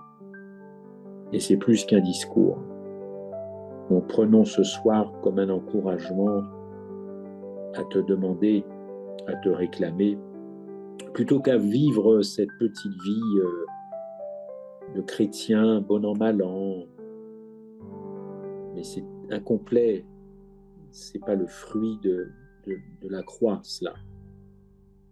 Alors nous nous privons nous-mêmes des meilleures choses célestes pour le terrestre.